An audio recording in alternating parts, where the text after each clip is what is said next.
Hello and welcome, everybody, as we are here for the Electronic Gaming Federation Overwatch Collegiate Tournament. I am your caster, Rich, right here with a most stylish co-caster, Door. Going to be bringing you the action live with a couple amazing teams to start this day off of 5 total matches. Door, how you doing? Are you ready for this adventure today?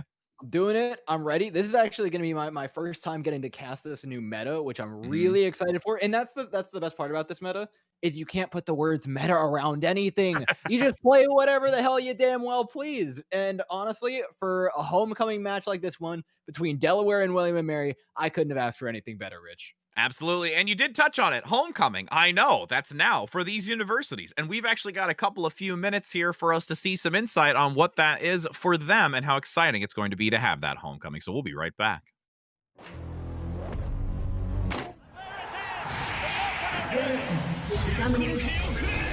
Do you hear that? You are not dreaming. This is a different gaming world.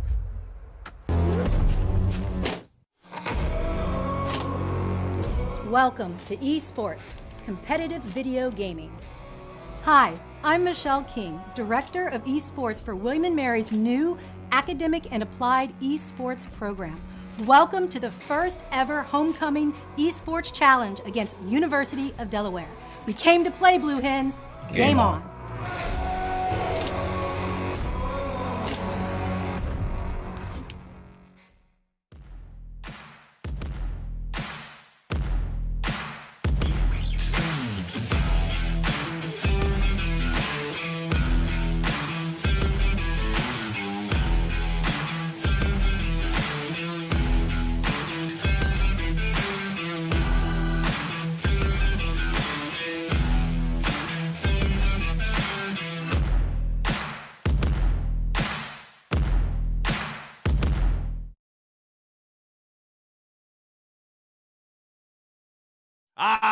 Homecoming. So many eons ago for me. That was it's one that I remember. But for all those that are youthful now, it is an exciting time for you, just as much as these matches are going to be for today. Again, we've got ourselves William and Mary versus University of Delaware. And like I said, Dor, you made that comment about how the meta, it's not really a meta. You can kind of play whatever you want. What do you think we're going to see today between these two teams? Just like ballpark. Give me your Okay. predictions. Okay. I honestly, I can't give you a prediction right now because honestly, everything, it's okay. The one thing you could say, it's going to be map dependent, and we've got a fair few maps here that do offer themselves up Hmm. to both dive and brawl. Personally, I want to see the legs locked. I would be so here for a little bit of Soldier 76 in the mix, but we're starting off on Li Zhang, specifically Gardens. So expect dive here, expect pretty normal meta stuff. The Wrecking Ball, the Winston, the Diva, all extremely powerful, not just for their ability to get across the map quickly, but also their ability to contest the point extremely effectively. Absolutely. And we've been seeing a lot of that type of composition still, regardless of the patch notes that have come through and the adjustments, even from the recent Overwatch collegiate varsity series that has been playing by Tespa. They've seen a lot of that dive composition. A little bit of Wrecking Ball has been sprinkled in when it comes to this map, just for a lot of the harass, crowd control, maneuverability, and just overall interesting plays. But I'm just looking at Delaware right now, hovering over, making me feel a little bit confident that I could see an Arisa finally for once in gosh knows how many weeks. But I can only have a hope and a dream here. You know, I know she's got a spot specifically on maps that she's good at. I was watching Theomatic play, a pretty high level Path to Pro player who's got a notably good Orisa and was running it. But no, we're back onto Winston Diva. Absolutely no surprises here. We're running a more rushy composition with the Lucio, Moira on both sides. It's been meta as of recent. However, all sports have been relatively viable. And then Reaper Sombra as opposed to Reaper Tracer. Look for Nate to try and get some serious value here, though, to make up for those EMPs. And you can see on the front line with those EMPs needing to be generated quickly. Again, a lot going to be relying on this because you see the Tracer and the Reaper play coming out from Delaware. So not going to opt in for the Sombra play, but there's some really great resolve coming through by William and Mary right now, trying to heal through it. But the fact that you get that early pick taken down, the Winston is no longer there. You've got William and Mary trying to sustain through this engagement, but Delaware's just going to clean it up and force the remaining members back. Yeah, and your objective for this fight is just get as much out of it as you can while you're losing. You're 50% to an EMP. You have a couple of tools to get you back in. Notably, UD did use their coalescence at the end of that fight, as well as a pulse bomb here, so they're kind of going into this next one completely dry. They're going to need a play specifically from either Nate or Ranther to really open this fight up for them before William and Mary can hit those key ultimates. Yeah, and with those key ultimates needing to be generated, you've got this just a nice rotation here. Going to come through White Room in the backside. William and Mary looking for it. They've got the Coalescent to enter in onto this, but the Tracer still harassing. It would have been moments like that that you would have liked to have the Pulse Bomb, I feel, to get that extra stagger out early. And on the front, you're going to have at least the Coalescence entering into this by William and Mary to get that chance to try and swing this back. POD does come in with a Sound Barrier to make sure that there's some sustainability. Counter EMP, though, won't really be able to gain any value because the numbers are so low for William that University of Delaware once again cleans up. Yeah, and it's a quick one for them as well. William and Mary, even though they had that ultimate advantage, throwing in the EMP and everything, I feel like they just didn't commit hard enough into the fight. They weren't focusing the same targets at the same time, and thus they didn't really find any value off the back of their EMP, right? That target focus needs to be better. Heading into this fight now, it's dead even. The one thing that UD has, though, is that they can play proactive. They can choose this engagement because there's no more EMP on board. And you're going to see that Pulse Bomb coming out early, doesn't get any value, still some harassment in the back, does focus the Translocate with the Death Blossom up front to try and get that frontline pressure, and actually does manage to take down the Winston play, but there is at least a counter coming out from the Reaper from UD, able to get some point presence here to sustain 75%, continuing to climb, and honestly, William is having a very challenging time to just dislodge University of Delaware off this point. Well, this is the advantage of running the dive, right? You can continue to contest. These respawns are going to get worse and worse the longer William and Mary go here without grinding out a couple of kills. The worse it gets for them, especially if UD start fighting their way back in. Yeah, they're going to regroup here, able to get a lot of pressure. Milk, though, is going to get this self-destruct into the corner, manages to at least zone away a few, and actually forces out the Primal Rager coming out from Unic on the front side with this Winston, constantly rotating in the center, getting a lot of Tesla Cannon damage. Numbers versus 4 versus 4 really in this overtime, and you will finally see William and Mary getting an opportunity to take down these last few members. The Hack's going to secure it with no evasion for the Reaper to look to take this back. Yeah, there's a couple more staggers here from UD, but like you said, that should be it for William and Mary. The issue is that UD got out with a lot of ultimates online, almost 5 to be specific. You can have as many EMPs as you want, but they need to hit the follow-up that they weren't able to last time if they want to maintain this point presence, much less run it back to another 99% of their own. They have a few tools to try and do that effectively, right? The Death Blossom is there, the Sound Barrier to prolong the fight, but they don't want this fight to be long. They want it to start and end at the EMP. Absolutely, because once that EMP gone, that is a huge utility, but the also synergy between the Reaper, Death Blossom, and the EMP has been very consistent, utilizing those one-on-one, but honestly, you don't even need the ultimates when you've just got this Reaper play up front, just breaking down the front line of the Winston. And now we want to see more aggression from William and Mary, prolong this fight, push their advantage that they work so hard for. Now at this point, though, the Winston's back, same exact thing, work off that EMP, make it count, Rich Red. Yep, and honestly, UD has to be very careful. They don't want to overextend as they did last time and find themselves getting cut off early with the numbers of disadvantage. The EMP comes onto 4. Sound Barrier, great distance in the back. A little bit of an overlap, though, of ultimates from the support line from University of Delaware, and that's actually going to be a very great hold and still manage to keep 3 ultimates for William to go into this next fight.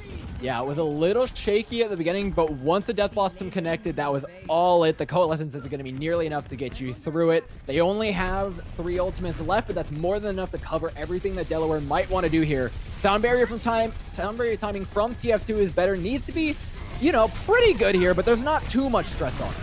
No, not very much. You're going to have the Coalescence and Self-Destruct enter in first. Again, TF2 is going to sit nicely in the back, hesitating to use the Sound Barrier to survive if need be. But there's really no ultimates to have to worry too much about. And surprisingly, William and Mary are actually going to hold this very sustainably, make sure that they go into this next fight with a Sound Barrier. But now you're going to have, for how close this is, Delaware scrambling to get back.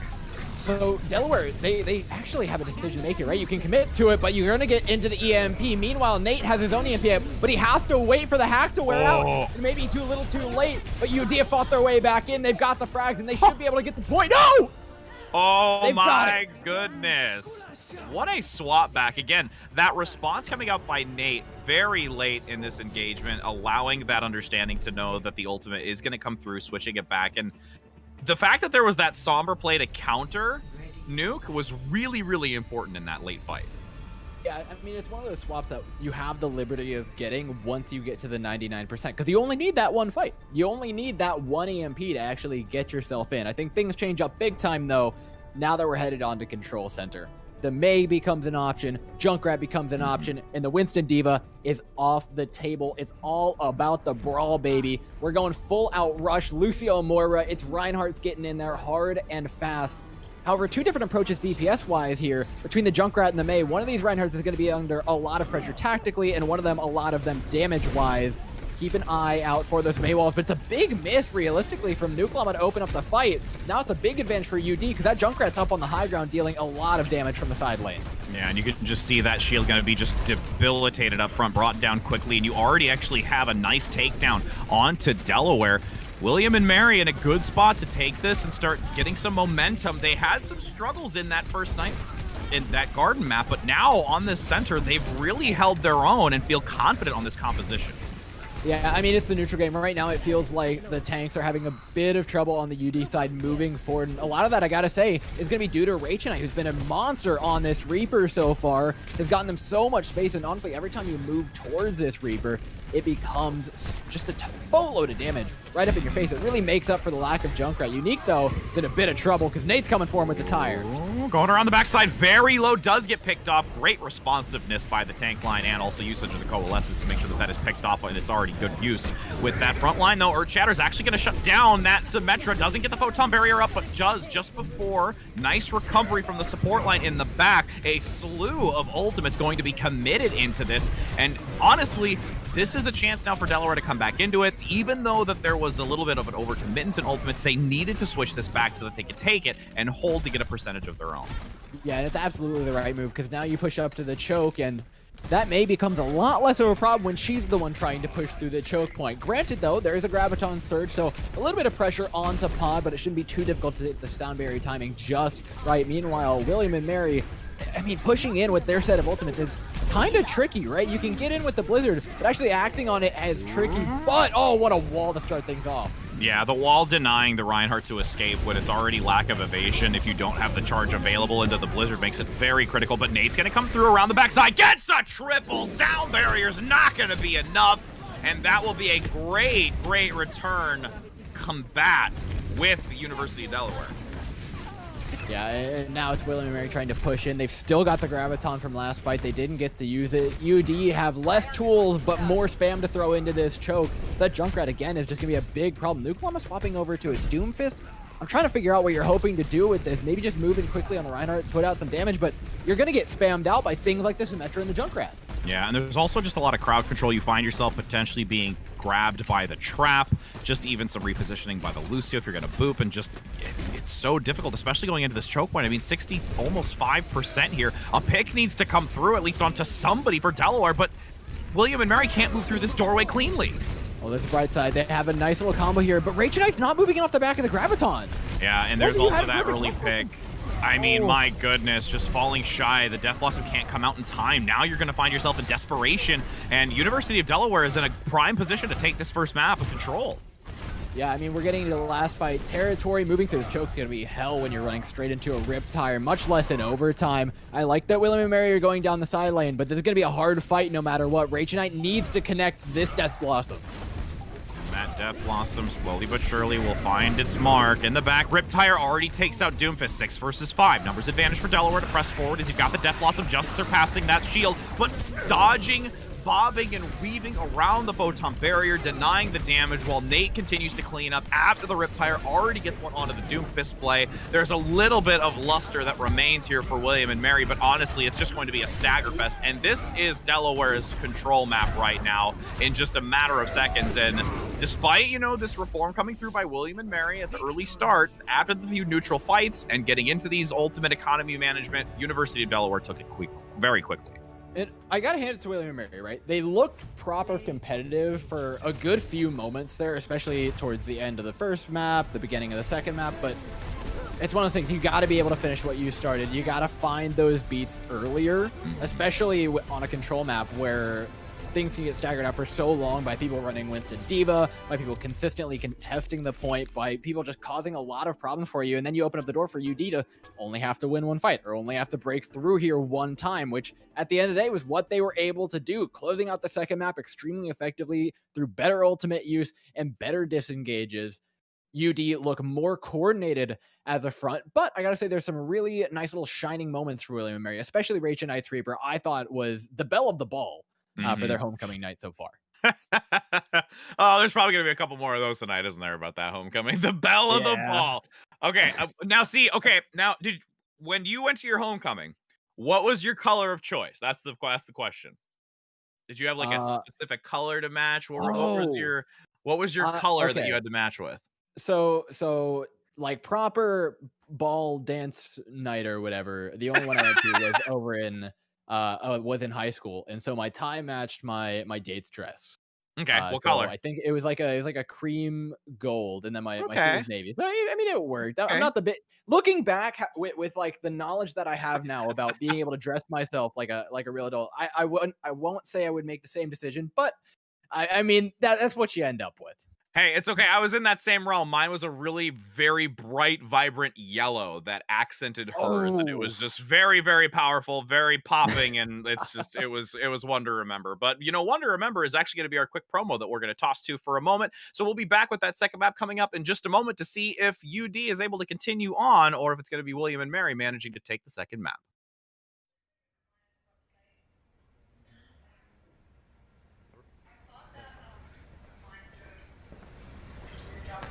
Hi, I'm Steve Kramark, Program Director for Esports at the University of Delaware. I'm standing outside our new state-of-the-art esports arena. On a normal day, this would be a bustling place with lots of members of our university community. Obviously, things are a little different this year. One of the great aspects to esports is that the technology allows participation from just about anywhere, down the street, across the country, indeed around the globe. This week, we're using that technology to bring together the top esports competitors from the University of Delaware and William & Mary in this first ever Homecoming Challenge. We're excited to bring this challenge to you in celebration of our Homecoming Week here at the University of Delaware. Thanks for watching, best of luck to all of our competitors, and go Blue Hens!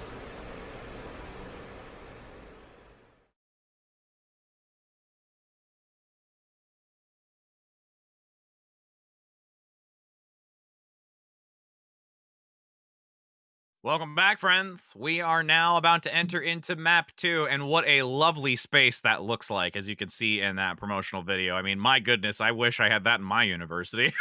I wish I had in mine. I mean, most universities, I'm drooling over these esports complexes I'm seeing. I know Delaware got one recently, and now all the other ones are slipping my mind. But I've seen a ton of new ones. Washington State opened up theirs. It looks incredible. I mean, it's just over the past 6 months, they've been popping up left and right. Florida State, I know we're working on ours. It's fantastic to see the esports come up like this. And when you can say that our esports team has a homecoming match like that, that just feels cool. And for both these guys, I know they want to win it like nothing else. I've lost homecoming matches before. I've won a homecoming match before. So I can tell you, there's a lot of weight on this. They really want this one more than any other week. I mean, you can put the scorelines out there. William & Mary could be wanting their first win, but it's past scorelines. It's past rankings. This transcends all of that for the one night. I mean, I'm sorry. I just have to acknowledge this now. As I've continuously said William and Mary, I keep thinking Wham. I'm sorry. I'm gonna throw that out there once, and we're just gonna leave that alone. But yeah, so it's okay. It's my brain right now, just putting things together, friends. But yes, as we are going to go into the map of Hollywood next, it looks like we are just giving them a brief moment as these teams are getting situated and selecting. I think there is a little bit of disconnection for one of the players, so we'll allow them to reconnect at the moment. But like we said, going into Hollywood, this will be a little bit of an interesting, map to go onto because there's a lot of verticality to the map. You can see some interesting plays, but one thing most specifically is the legs. No. Rich. Updated elevators. Okay, wait. This map actually changes a lot. So the verticality has always been important on it, and it's always been a major factor going into point B. But dive becomes a lot less powerful because everybody can now access those high grounds on demand. First point that was to be played out full by brawl. The legs are locked in. Tons of damage for UD on the attack. And with that consistent pump of damage up front, going to see now that coverage around the corner does get some decent pepper damage. A nice hack coming out early and a huge follow-up, though, by UD to get that aggression forward. William and Mary on the defensive side. They're actually playing very well, and we're able to outlast that for quite some time. Yeah, and it's all coming down, again, to the pressure that the DPS are able to push out. They need to counter-aggress Delaware, because if they just let Delaware push, Rancer and Nate both just get too much space to work with on these hit scan DPS. And with that, already quickly 70% to a tactical visor. Finding a sightline and a great position to be uncontested is huge. Coalescent now going to come out from Burnout up front to give this turning point an opportunity, but it is responded with a coalescence of their own. Hack up front, Rinchick. Ooh, Reaper does go down, but an Earth Shatter changes the momentum and even gives away with a team kill Bell in the corner. I mean, big Earth Shatter all around, but I gotta hand it over to just the tanks and supports of William and Mary in general. The pressure that they're undertaking from Rancer and Nate on Ash Soldier, like, that's a lot of damage. And they're just holding their own against it, holding in the neutral game. The DPS are doing fine for William and Mary, but the tanks and supports are really what are giving them all this longevity, and they're looking to do it again. They've got a massive ult advantage. The Graviton and EMP, one of the two alone should be able to feel this one out. Yeah, I mean, I would honestly most likely lead in with the Graviton just to try and at least cluster it together, since you've got the Reaper going to enter into it onto the corner, looking to see if they can get a follow-through. You actually have Nuke going down, so you won't be able to have the hack capabilities that we've seen earlier, and the tactical comes out overhead. Grab going to allow them all clustered together, but again, you don't really get to see much value further than that, and the cleanup's going to come through. There's a Death Blossom to hopefully change it up here. Does actually get both supports, so, you know, there's actually a good chance to drawing this out even further because both supports are gone. Unique is, oh boy, he's struggling. He's finally got a support with them, though. This should be a full reset for William and Mary. That Death Blossom from Rage Knight, another huge clutch play from the Reaper. And it feels like a really big comfort pick for them. They're going to the next fight. I mean, relatively even ultimate-wise. The big thing here, though, is that Nate doesn't have an EMP anymore. Yeah, and with the EMP gone, you have to rely on the other utility that you have from your ultimate economy. With 1 minute and 15 seconds to go, you're getting towards the final fight territory. If this draws out long enough, Earth Shatter comes through from the defensive side. William and Mary in a good spot, does at least take down the early Reinhardt play, and now finds a follow-up onto the Reaper. So much aggression. William and Mary are playing this flawlessly right now. I mean, let's put it this way. I don't want to be in Blue shoes right now. Did you see how they swarmed him the second that he ended up on the ground? And that was with sound barrier. Still went down, no charge required. Nuke Llama has almost lapped Nate in EMPs right now. William and Mary, I mean, they look unbeatable. And, I mean, honestly, you know, the control point might not have been their strong point, but being able to get into this map that they feel confident with is a very, very great change of trajectory. And also a morale booster. This focus now from the high ground. You get a nice hack up early, but does get a counter hack onto Nate, forcing this retreat. Slow movement, 20 seconds to go. This is going to be a critical point of entry. Nate needs to find a big EMP to hopefully grab Nuke Llama before Nuke Llama can shut it down.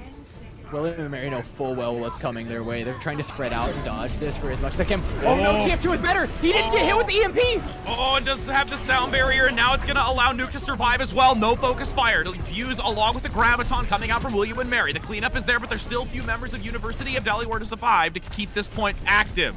Now, a lot rides on the shoulders of the Reaper and the supports to keep this play going, and will be able to clean up the remaining players of William and Mary to start taking this to transition into the payload phase. I mean, it was perfect counter EMP play from William and Mary, but it wasn't enough to get him through at the end of the day. Now, though, we go to the second point, and you just saw it, ladies and gents, new elevators. Oh my god, these feel so good, but they're still swapping over to dive, which I feel like just, it's a disservice to the map update, but so be it. I mean, you could already see, look at how quickly everyone gets up there. It's so accessible, Rich. And now fighting into that from the attacking side is going to be extremely hard. Even with the Sombra, they've got to move up there on their own, but again, those elevators service them just as much as they did the defenders. I knew they increased the speed, but, like, to see it live in action over and over again always just, like, throws me off guard. Just as there goes up, that goes down. As you've got the high ground, you've got Nate looking to try and get a hack early before anyone manages to drop down, death from above. But it's going to be actually a little difficult. You've got Rancher on the front side with that Reaper play, using the shield for the Reinhardt to get some pepper damage onto the counter play. Does get some decent distance. And honestly, with this Winston and Zarya combination, it's going to allow a lot of harassment diving in and out of these fights. And this payload, still getting a decent rush forward, is going to have a very, very difficult time moving any further than where that grab was holding on place. Delaware committed a lot to that fight, like deceptively so. What, they used Cole, grab, they went in pretty hard. They've got an EMP for this one. But William and Mary have the advantage of having such mobile heroes that they should be able to get around this without losing too many players and then go for a counter engage. If they're able to pull this one off, they've got a pretty solid chance at being able to win this fight. But UD are definitely going to be putting on the pressure on the back of it. Yeah, they have to, especially with only a minute left to work with. The pressure needs to be high, and an early pick has to come through. Nate needs to get a very critical hack on the front side or find an early EMP again. Does manage to find it, but Nuke is there to respond, countering with a Death Blossom that comes through from both sides and yields a little bit more value from University of Delaware and is attempting to keep this payload moving, but the backside's going to be a little bit crippled because the grab, and you see a great response once again here. Delaware, despite the difficulties and challenges that they're facing with the time bank that they have, they are still being relentless in their pursuit and forcing back William and Mary. Yeah, finishing this point with time is about all you can ask for. Finishing the map is still a tall order, but with how they went through point B, it should be all right. The ultimates are relatively even across the board. UD just, a touch behind in some places, but if they can find a stagger or two here, they're going to be feeling really good. William and Mary doing a good job of actually getting away from this, but this entire time is very important cart progress for UD. And Rancer's looking for it with that Reaper play, constantly trying to just get an early takedown, but there's so many resources being put on that front line Reinhardt that there's no way to get that health value down low enough. And honestly, at this point, with how much is being blocked, Rancer can't manage to get that Death Blossom quick enough. Now in the backside, you do get a hack coming through. Firestrike up front manages to get rid of Blue. And now, with a nice takedown to counterpart, both Reinhardts are out of these fights. It's solely relying on these Zaryas to work this push for the last few meters. The charge on Milk, though, is just huge. Unique will be the first one back, but it's going to be a really tough recontest. Nuke Llama needs to get the CMP up to stop the push. Oh, Nuke Llama getting very close, 10%, trying to manage the outside. Does get a nice hack onto Milk, but there is some assistance from the supports to keep them alive. And there is no real concern just yet. Able to stabilize coalescence from both teams to make sure that they can have some presence up front. And with that now finally reducing back, the EMP comes out late, does land on so many members, but it's not gonna matter. There was already a great early engagement. Delaware comes through despite a big EMP from Nuke Llama. The team bell happens once again, and that's round one completed with 22 seconds on the board. Look, Rich, there's a reason why we always say you want to be the proactive EMP. That's exactly why, right? If you use the EMP proactively, that shatter does not go off how it does. And then there's no weight on the back of your Lucio to hit the sound barrier. Yes, the sound barrier was late, but it all comes down to game plan. It's not necessarily one player there. It's more so going into that fight, they said, we're going to look for a counter EMP, and that's entirely the wrong mindset to have, especially when you're heading into what could be the final fight of a map push. Now, though, coming in on the attack, that becomes markedly harder to match because they reached the end of the map. It looked like they were going to full hold on point A, but then just drop the ball big time, trying to disengage on everything else, which is the same issue that we saw over on control point, was them having a lack of ability to disengage fights properly and then go for a recontest. It was always just them either backing off too much or going in too much. On the attack, they have the liberty of not having to make that disengage. They can choose their engagements here. So I'd say William and Mary definitely have a shot at this one. But like I said, it's a tall order to try and match the push that UD just put up. Yeah, I would really agree with that. It's going to be a mountain to climb, especially because the way that Nate... And again, not to discredit Nuke Llama. Nuke Llama has still been doing very well with the EMP and the Sombra play. It's just that Nate has been able to get the better end of the fights more often than not, which is just a massive snowball. Well, going in with the tried and true composition, still the Sombra Reaper for William and Mary. They're operating on the back of EMP timings and ultimate rotations. The first couple pushes are going to be extremely tricky to get in, especially with this Torbjorn. Again, those elevator buffs actually make Torbjorn a lot more viable here because he can get up to his turret on command. And it's been a long time since I've seen this. I still remember back in Chinese Contenders last year when this was a constant use all the time. 3 minutes and 30 seconds already still remaining, and just some decent, mitigation of damage up front. Nothing too elaborate just yet. At this point, William and Mary on the attack have to play this very strategically, looking to get these ultimates quickly. Nuke Llama really having actually a hard time getting to that EMP quickly, and with this press forward, actually, they found value. The patient play shall prevail, and University of Delaware is going to find themselves being overrun. Yeah, they were playing the neutral game for a long time there, and I think UD kind of missed out on an opportunity to make some pushes. Remember, if there's a Sombra poking at your backline, the second she dislocates away, or translocates away, especially that far, I mean, you should be engaging on that fight immediately because it's a 5v6. UD didn't recognize that opening, and thus William and Mary were able to play the neutral game long enough that it was effectively just a battle of attrition, one that's a lot more even than it should have been. Now, though, let's see exactly how UD utilized this new high ground advantage. With that elevator, you can see some harassment up top. Nate gonna respond back now and not gonna opt for the Torbjorn. Played it at the start, and this is, I think, going to be the most difficult portion of the map for William and Mary because now Nate is back on this Sombra, looking to really compete. That backline, but the 1v1 actually goes in favor of Nuke Llama, so that's a great engagement to have. As Blue's going to press up, looking for a potential Earth Shatter, and will not be able to do so because Nuke Llama up top comes in with the EMP to shut it down. Aggression comes forward, and William and Mary, you know, as much as we said that University of Delaware had to push the pedal down to the floor, it's being shoved with an iron foot by William and Mary. Yeah, we were asking the question about how is UD going to use that high ground. Losing the Sombra obviously sucks, but dropping the entire team on is really undervaluing the options that they had, especially with an Ana that could have utilized that to hit a really, really strong anti-nade or something of the sort. Instead, they drop down, take a 6v5 against William and Mary, and you're losing that one every day of the week. Now William and Mary with a massive ultimate advantage. I mean, they're almost sure to get through at least this point, unless Pod 36,000 can hit a huge sound barrier. Yeah, the sound barrier coming up in just a moment does manage to get it, but there's a stun. The shatter comes through, collapse onto it, get rid of the supports, but the barrier comes out just in time to keep the team at least for a moment longer healthy as a double Death Blossom comes through, yielding more value once again for William and Mary. The payload continues to push, and this time bank, I can tell you, if left unchecked, is going to be massive. Almost a mirror of the Death Blossom that happened that got UD through point B. It just feels weird looking at it from the other side, but I mean, Rachel Knight and Rancer have been going back and forth. This time, though, what you're looking for is William and Mary to find some more of those staggers. They've done so effectively by pushing forward quicker. It shouldn't result in too much more cart progress. What it does result in, though, is a good bit of ultimate charge that they need to get through here because Nuke Llama and Nate are racing to this next EMP. The big thing I'm looking for, though, is whether or not Nate can not make the mistake that Nuke Llama did and find the early EMP to stop this fight from happening before it ever does. And now Nate has to fall back just slightly, still getting a decent amount of damage as the EMP does use it, gets all 6 in that angle. And you need University of Delaware to collapse on this, and they will follow in suit because they cannot afford for any more aggression by William and Mary.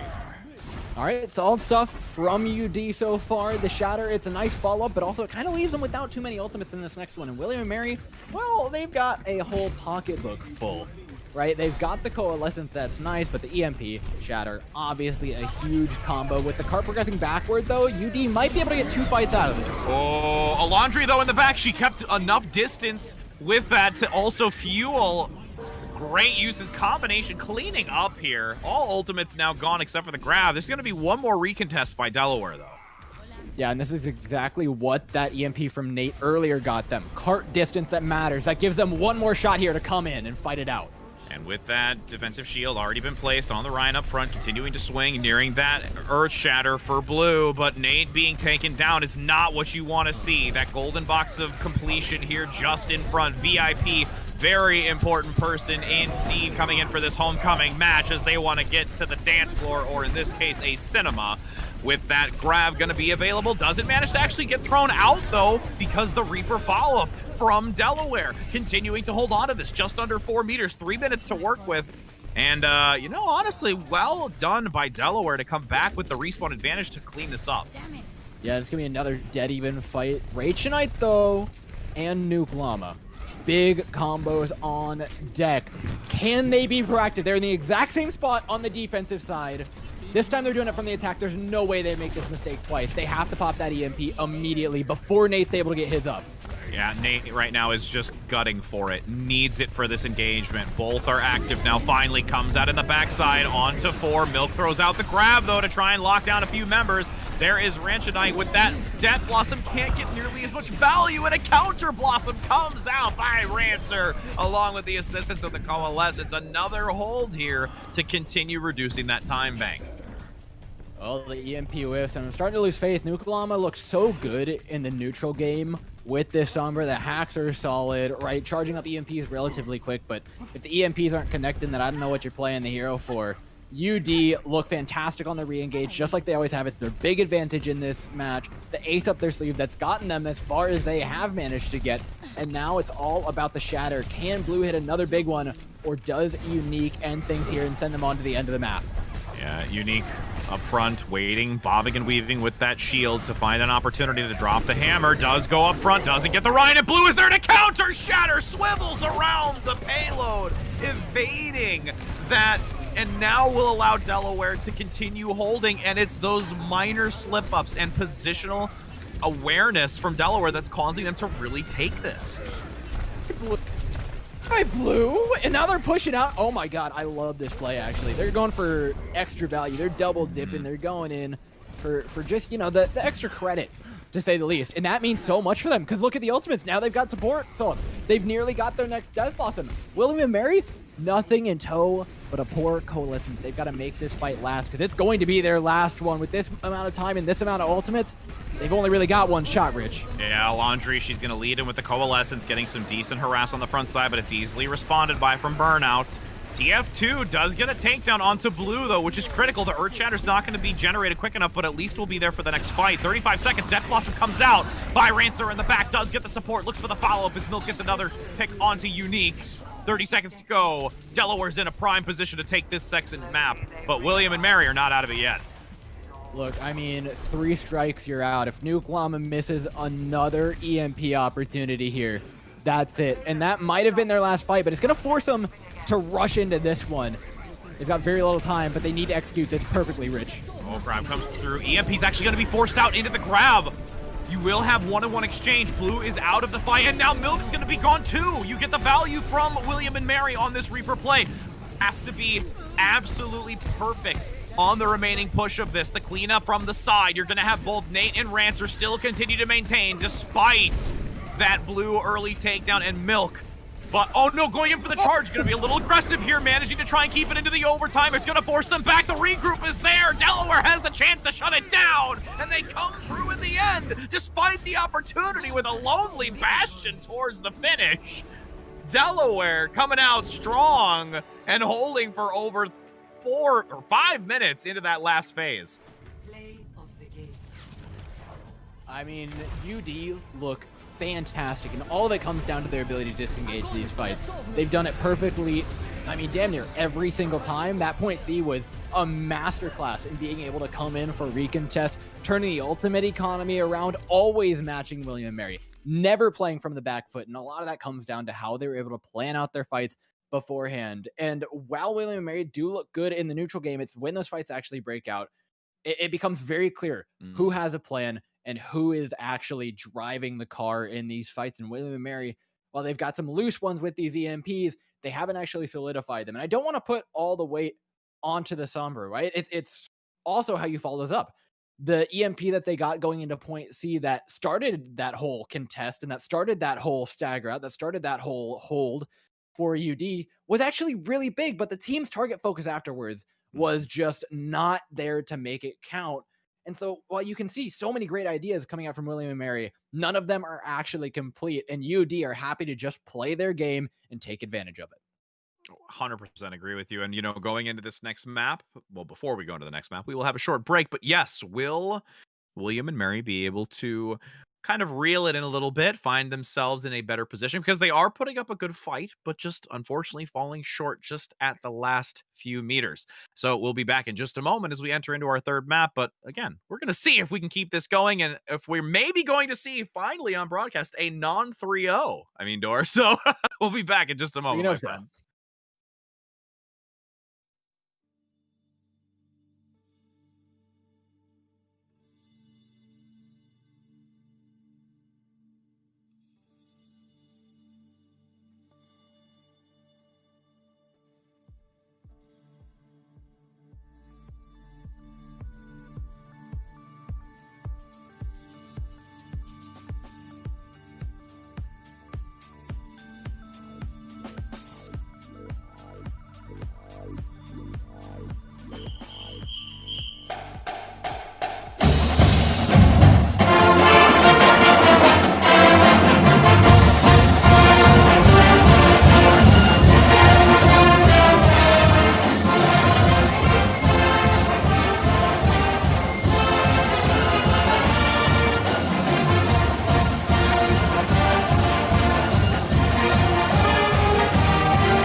Welcome back, friends. We are here to continue on between University of Delaware and William and Mary. We've already seen University of Delaware be able to take 2 maps back to back, but William and Mary have not allowed it to be that easy, Dor. It's been quite an interesting one, and we just need to see some tightening of just overall gameplay and I think communication between this team. Yeah, I mean, so there's a reason why we've seen what we've seen. UD have managed to stabilize because of their ability to disengage and stop the momentum of William and Mary, whereas William and Mary can't stop the momentum of Delaware. So whenever Delaware get control, there are no brakes on that train. Whenever William and Mary get control, yes, they do a really good job of gaining control in the neutral fight, but it just doesn't last. And you need to be able to roll the ultimate economy effectively, especially when it comes to escort and payload maps, in order to get through. I will say, I think it may not necessarily be the best thing for them this upcoming map, though.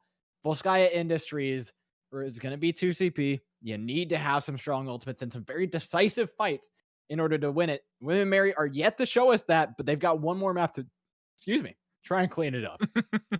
Yeah, I mean, and those critical moments, I mean, finding out what is going to work for them as we enter in onto this map once again. It's going to be match point here because it is 1st to 3 for those that might be tuning in a little bit late. And we also do have 5 matches in total today, so there's a lot of Overwatch to be had, and we get to start off with this again, Homecoming. Oh my goodness, every time I just think of Homecoming, it just makes me think, oh my gosh, how long ago was that? I'm a broken record right now. I don't want to ask. I want that for your sake to just remain private, Rich. I can at least say it's over a decade.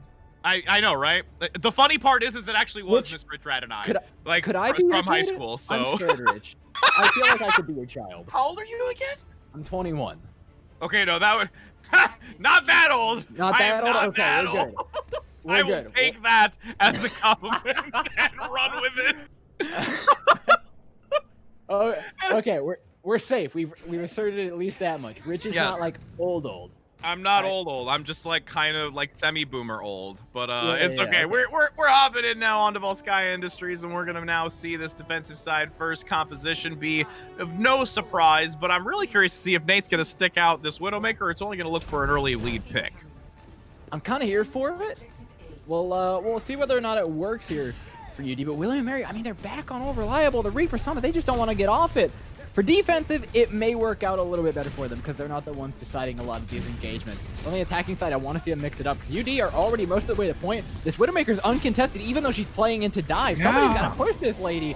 Unique's finally got to run towards them, but this is an awkward neutral fight because now the point's ticking up. They're forgetting about the objective, Rich. They're all going for the Widow play on Nate and abandoning the point and now going to rotate. We've had a complete swap of sides for these teams right now. And this recovery is not going to favor William and Mary. Delaware being very decisive in their movement and their decision. Now, once again, Nate going to be left uncontested. Milk in the just front line continuing to just debilitate anybody and just bring these health values down. You've got this worthy effort from Lucio trying to pepper in some damage onto Nate, but it doesn't matter.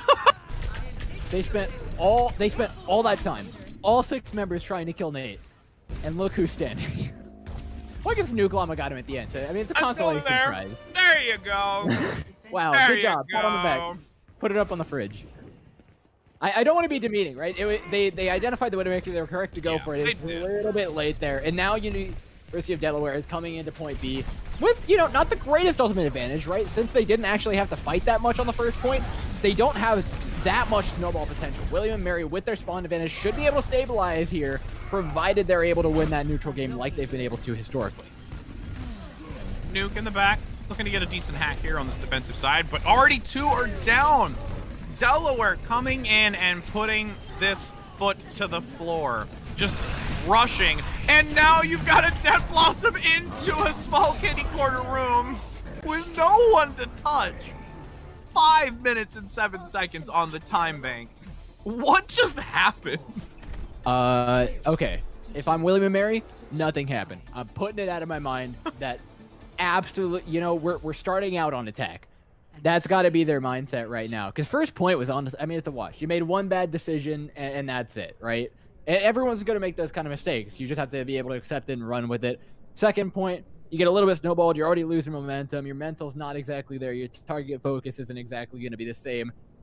it's really just got to be a full-on mental reset from here. I want to see Heroes pick up a little bit. I get the feeling that UD is going to throw something a little bit funky at them, right? We saw the Torbjorn on the last map. I wouldn't be surprised to see something like an Ashe Widowmaker, even a Soldier here, exactly what needs to lock in. Yeah, some form of hit scan to just really take advantage of all this high ground. And then now, William & Mary, this is where the rubber hits the road. If Nuke Llama's EMPs can't hit, they will not make it through this map. And that's a lot riding on their shoulders. And there's also going to need to be a lot of just really great influence on the front line coming out from Unique with this Reinhardt play and the assistance from D.Va to just give that extra space and time and distraction, really, for both Nuke, along with, I mean, just this Reaper play. I mean, I'm so curious now, and you've got Nate on this hit scan, like you said, with the 76, who has been playing very well prior, and there's such a decisive play that needs to come through by Nuke.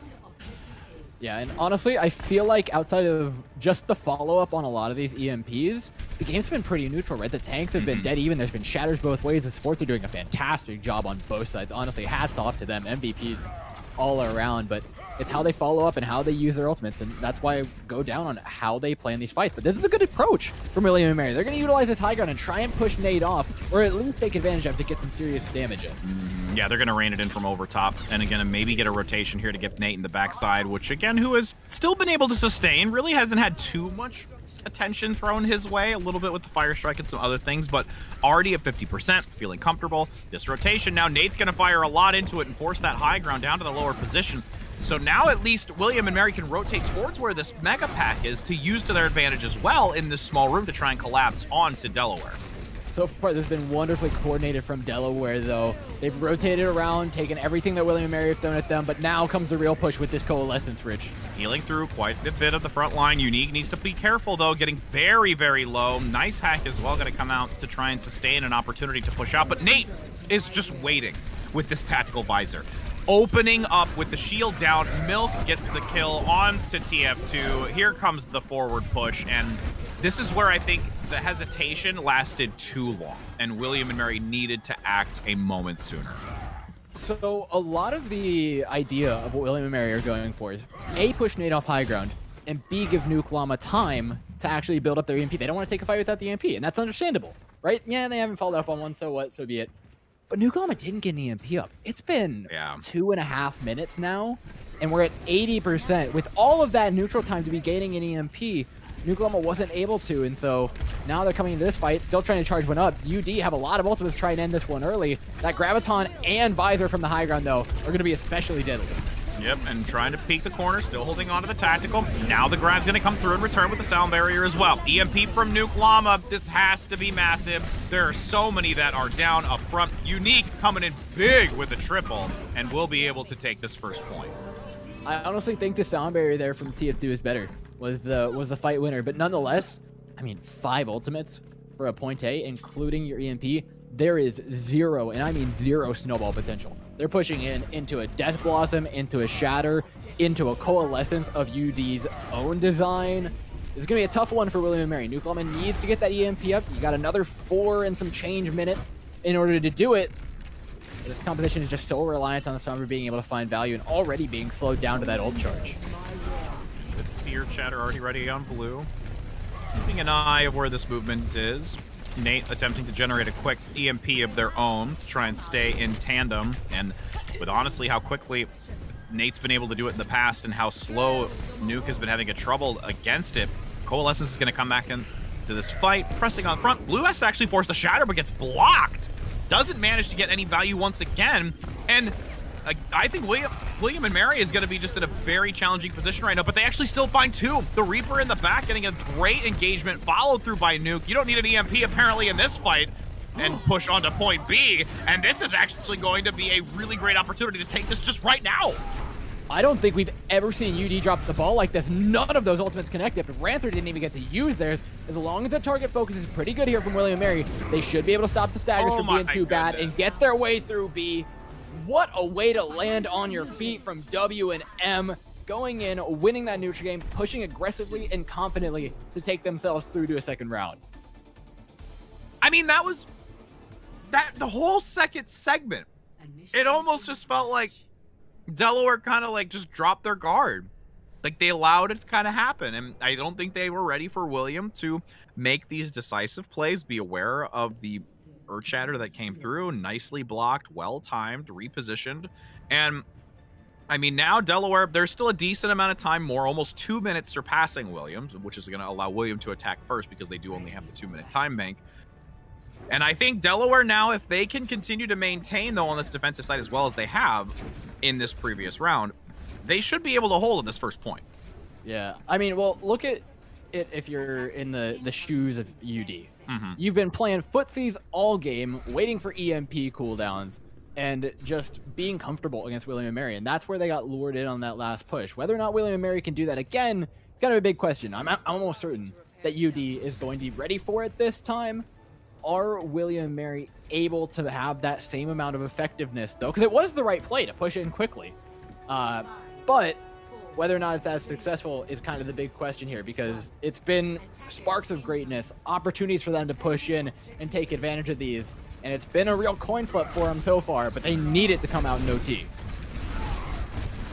In this OT, going to have now the Unique playing very far forward, just inching their way into this. Not going to take that same side angle position they did prior, and the fact that you've already got Nate on this high ground getting an early pick just continues to dwindle the clock. Yeah, I mean, the Soldier took, God, what, 2 minutes to try and remove the last time. It's going to be another 2 this time if they try to focus him. They need to just engage, focus on the tank battle. Yeah, that tank battle up front, I mean, we can see a decent charge, though, coming out from William & Mary on this Zarya. So that's at least something to take into this for that extra boosted damage up front. Nice 100 charge going to come through. Greatly timed bubble. Keep that Reinhardt surviving. And that pick, oh, beautiful hack. Blue needs to go down. But there is no follow-up. There's not enough of it. Both POD, along with Burnout, keep the front line alive. Blue is alive and well, looking for an Earth Shatter to shut this down. 50 seconds to go. Peeking the corner, looking for the shot. Once that shield is down, goes for it. Looks to get the follow-through on the back end. And you now have Delaware in a great spot to make this a hold on point A. Okay, wait, this was actually a really good play from William & Mary.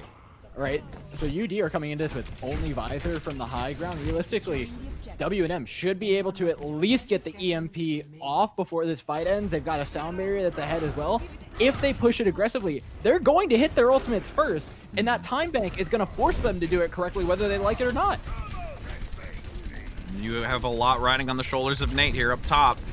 Needs to get some value with the statical visor, but again, as you said, William & Mary in a good spot, and this EMP is coming up. That's going to be the win condition if this Earth Shatter doesn't manage to land, which it won't. Unfortunately, not getting too much. You've got POD getting the kill. EMP lands onto 5, but the tactical visor is just out of range. Could be an opportunity to take down... Oh, and actually will get the Reaper play out of this. Here is the recovery. University of Delaware. That tactical visor and the 76 being outside of it to still cause a lot of pressure is going to be detrimental, in addition to no follow-up from William & Mary. This is just going to be a quick cleanup, and Delaware is going to be able to hold on this first point. Wow. Shout out Rancer and Nate. Fantastic sustain on the DPS. You mentioned the visor was big, and the EMP, I mean, it was just a touch too slow. And that was one of the faster ones that we've actually seen built up, but it's such a time crunch when you've only got 2 minutes in OT to try and get it off that it wasn't able to be the one that they wanted to, and then the time bank was forcing them to push on a point, right? You don't have an option other than to effectively lose your Reinhardt pushing in there. So William & Mary, they did the best that they could with the composition that they had, with the time bank that they had, but you can't help but think that maybe, just maybe, if they flex away from that Sombra for once, they stand a bit of a better chance. And now coming in here playing on the defensive side, yeah, there's 3 and some change minutes left, but how much of an effect is that Sombra going to have if they lock it in again to try and play on the defensive side? They've already struggled to disengage by cutting your damage in half and trying to rely on an EMP, much less to stop a singular tick, right? EMPs aren't going to save you a tick, especially with 4 minutes on the clock. UD, on the other hand, they're looking for an EMP to just get them a tick, and that's absolutely the right call. Yeah, I mean, there's nothing else really to focus on. And even if, let's say, with how fast Nate has been able to generate these EMPs, even if it doesn't work for the first time and there's some ability that William & Mary managed to evade and survive it, there's still a second chance because that time bank is so high for, you know, Delaware to really use to their advantage and play this very strategically and properly to take this easily. Yeah, there's comparatively significantly less pressure on Nate than there was Nuke Llama. Bigger time bank, bigger targets, only needing 1 tick. I mean, there's a number of ways that UD could win. They could just win the neutral game here and push into the Reinhardt. With the space that William and Mary are giving them, that could actually be the case. They're going to get the point scot-free. Yeah, there's no forward positioning by William and Mary. They want to play the safe game here, but unfortunately, whenever that occurs, Delaware manages to collapse onto it immediately and then find its weaknesses. But with Nuke Llama getting that early takedown onto Blue with the hack and the follow-through from William and Mary, they're in a good spot to reset this, but again, still a lot of time to wear up the clock. William and Mary, they had a really good opportunity there to push the advantage and get a ton of ultimate charge. They are still going to get ahead for having found that Reinhardt, and now they're looking to push out and do exactly that. A pretty big advantage here for the blue side, but they're going to need to hold still for a pretty significant period of time. Yeah, just under 3 minutes is just a never-ending feeling when you're in their shoes right now, just needing to just hold on for dear life. Nuke Llama in the side, once again, finding the hack onto the Reinhardt, which is critical. Blue is unable to do anything for those few seconds, with Milk now giving some assistance up front, has a high charge. Orchard are going to come through, and the EMP actually is going to be there from Nuke Llama, but there's a great follow-up after with the Reaper, is now going to solidify that Death Blossom as well. And this is those rotations I think we would have liked to see earlier from William and Mary on their ultimate economy. Well, yeah, that's exactly what you were talking about, right? Those rotations are perfect. Notably, the only important thing here, is that TF2 is better. He's got the sound barrier, as long as he positions well. And oh my god, he is. I mean, this should be a textbook counter EMP play from William and Mary. If they can follow through on it, that will allow them to continue maintaining this. We could potentially even see a draw here. Oh, the beautiful hack going in for the EMP does prevent it. And you've got now the follow-up. You have the Reaper play up front, manages to get a lot of damage out here. Well coordinated. University of Delaware just finally put the nail in the coffin, their foot down. They are done. And they do not want to see another round, another game, another instance competing against William and Mary today. I mean, William and Mary put up a hell of a fight getting there. Just every time, they just fell a little bit short. And right, the idea is there. Sound barrier, he was holding it to try and counter the EMP, and then the situation got a little bit out of hand. He felt like he had to use it aggressively since there was no more EMP, but forgot about all the ultimates that were coming in on the back end of the fight, and that's what really won it for UD. Is once that fight broke down, their target focus came into play, their coordination came into play, and they were able to think on the fly enough to get them that third map. Huge congrats to the UD side. That was quite the display of Overwatch. Absolutely. And again, you also touched a little bit on it earlier about how the significance of the Sombra is in the kit. I mean, you lose a little bit of the damage output, more so for the utility, that fight-winning ultimate, the EMP. And, you know, throughout all 3 matches, it really came down to those pivotal, well-timed usage of the ultimate to really just secure a victory in the grand scale of things. And, you know, props to both, but yes, Nate in the grand scale of things managed to play a little bit more proficiently when it came to that. But you also made another comment too when it came to the supports. There were some serious support highlights that was throughout this entire match today. The supports were killing it on both sides. Yeah, absolutely. And honestly, I mean, the level of support was fantastic. The level of tanking I thought was great. It was back and forth. DPS Tonight and oh goodness, why can't I remember the Reaper's name? You know who I'm talking about, the Red Reaper. He did a fantastic job of evening out a lot of those fights. The Sombra game was back and forth. Ultimate wise, I will say I felt that just the coordination was the only difference there, and UD were just on top of it. That's where they were able to disengage so effectively. That's where they were able to control those fights from the start. When things got out of hand, they knew what to do, and they locked it out because of it. Absolutely. And we are actually going to have a moment to speak with one of the players here coming out from our lovely winning team, University of Delaware. We've actually got Milk here to speak with us. How are you doing, my friend? How are you feeling after that? Feeling good. Definitely some great plays coming out from your team, able to Thank persevere. you. There were some definite, I think, you know, close moments, but in the grand scale of it. That Hollywood was something, but. Right?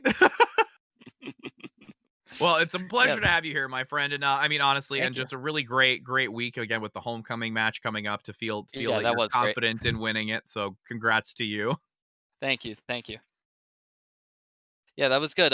We just got in a new coach and switched up roles going into this Oh, week. nice. Oh, So, okay, wait, can you describe switched up roles? um, Rancer was support, Pod was tank, I was DPS.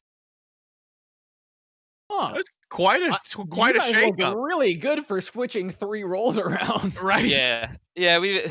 I mean, with the circumstances of this semester and this year, our roster's a little funny at the moment, and UD is notorious for never having DPS players. So yeah, we found a way to get everyone more comfortable. Well, I would say it definitely worked out. I mean, yeah, like Dor said, I mean, my goodness, yeah, changed it up and throwing a curveball in here. Well, you're able to still manage to pull through regardless of, having to adapt on the fly.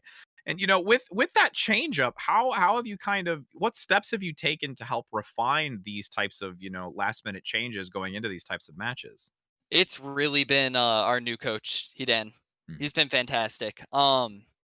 Yeah, I can't say much more than that. I mean, he's been in our scrims this past week, and it's been fantastic. Like complete game changer with the especially helping us with target calling and ult planning. Mhm.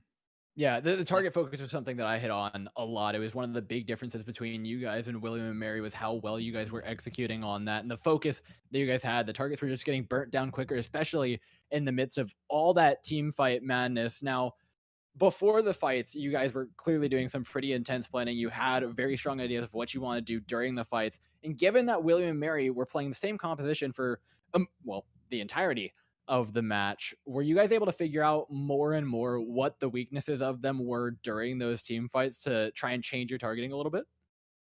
We didn't do much changing targeting. Mostly it was just sticking to the ult rotations that we've used primarily in scrims and just calling what we have and planning around it. And we did notice they like to hold 6 ults. They really like to hold 6 ults and throw them.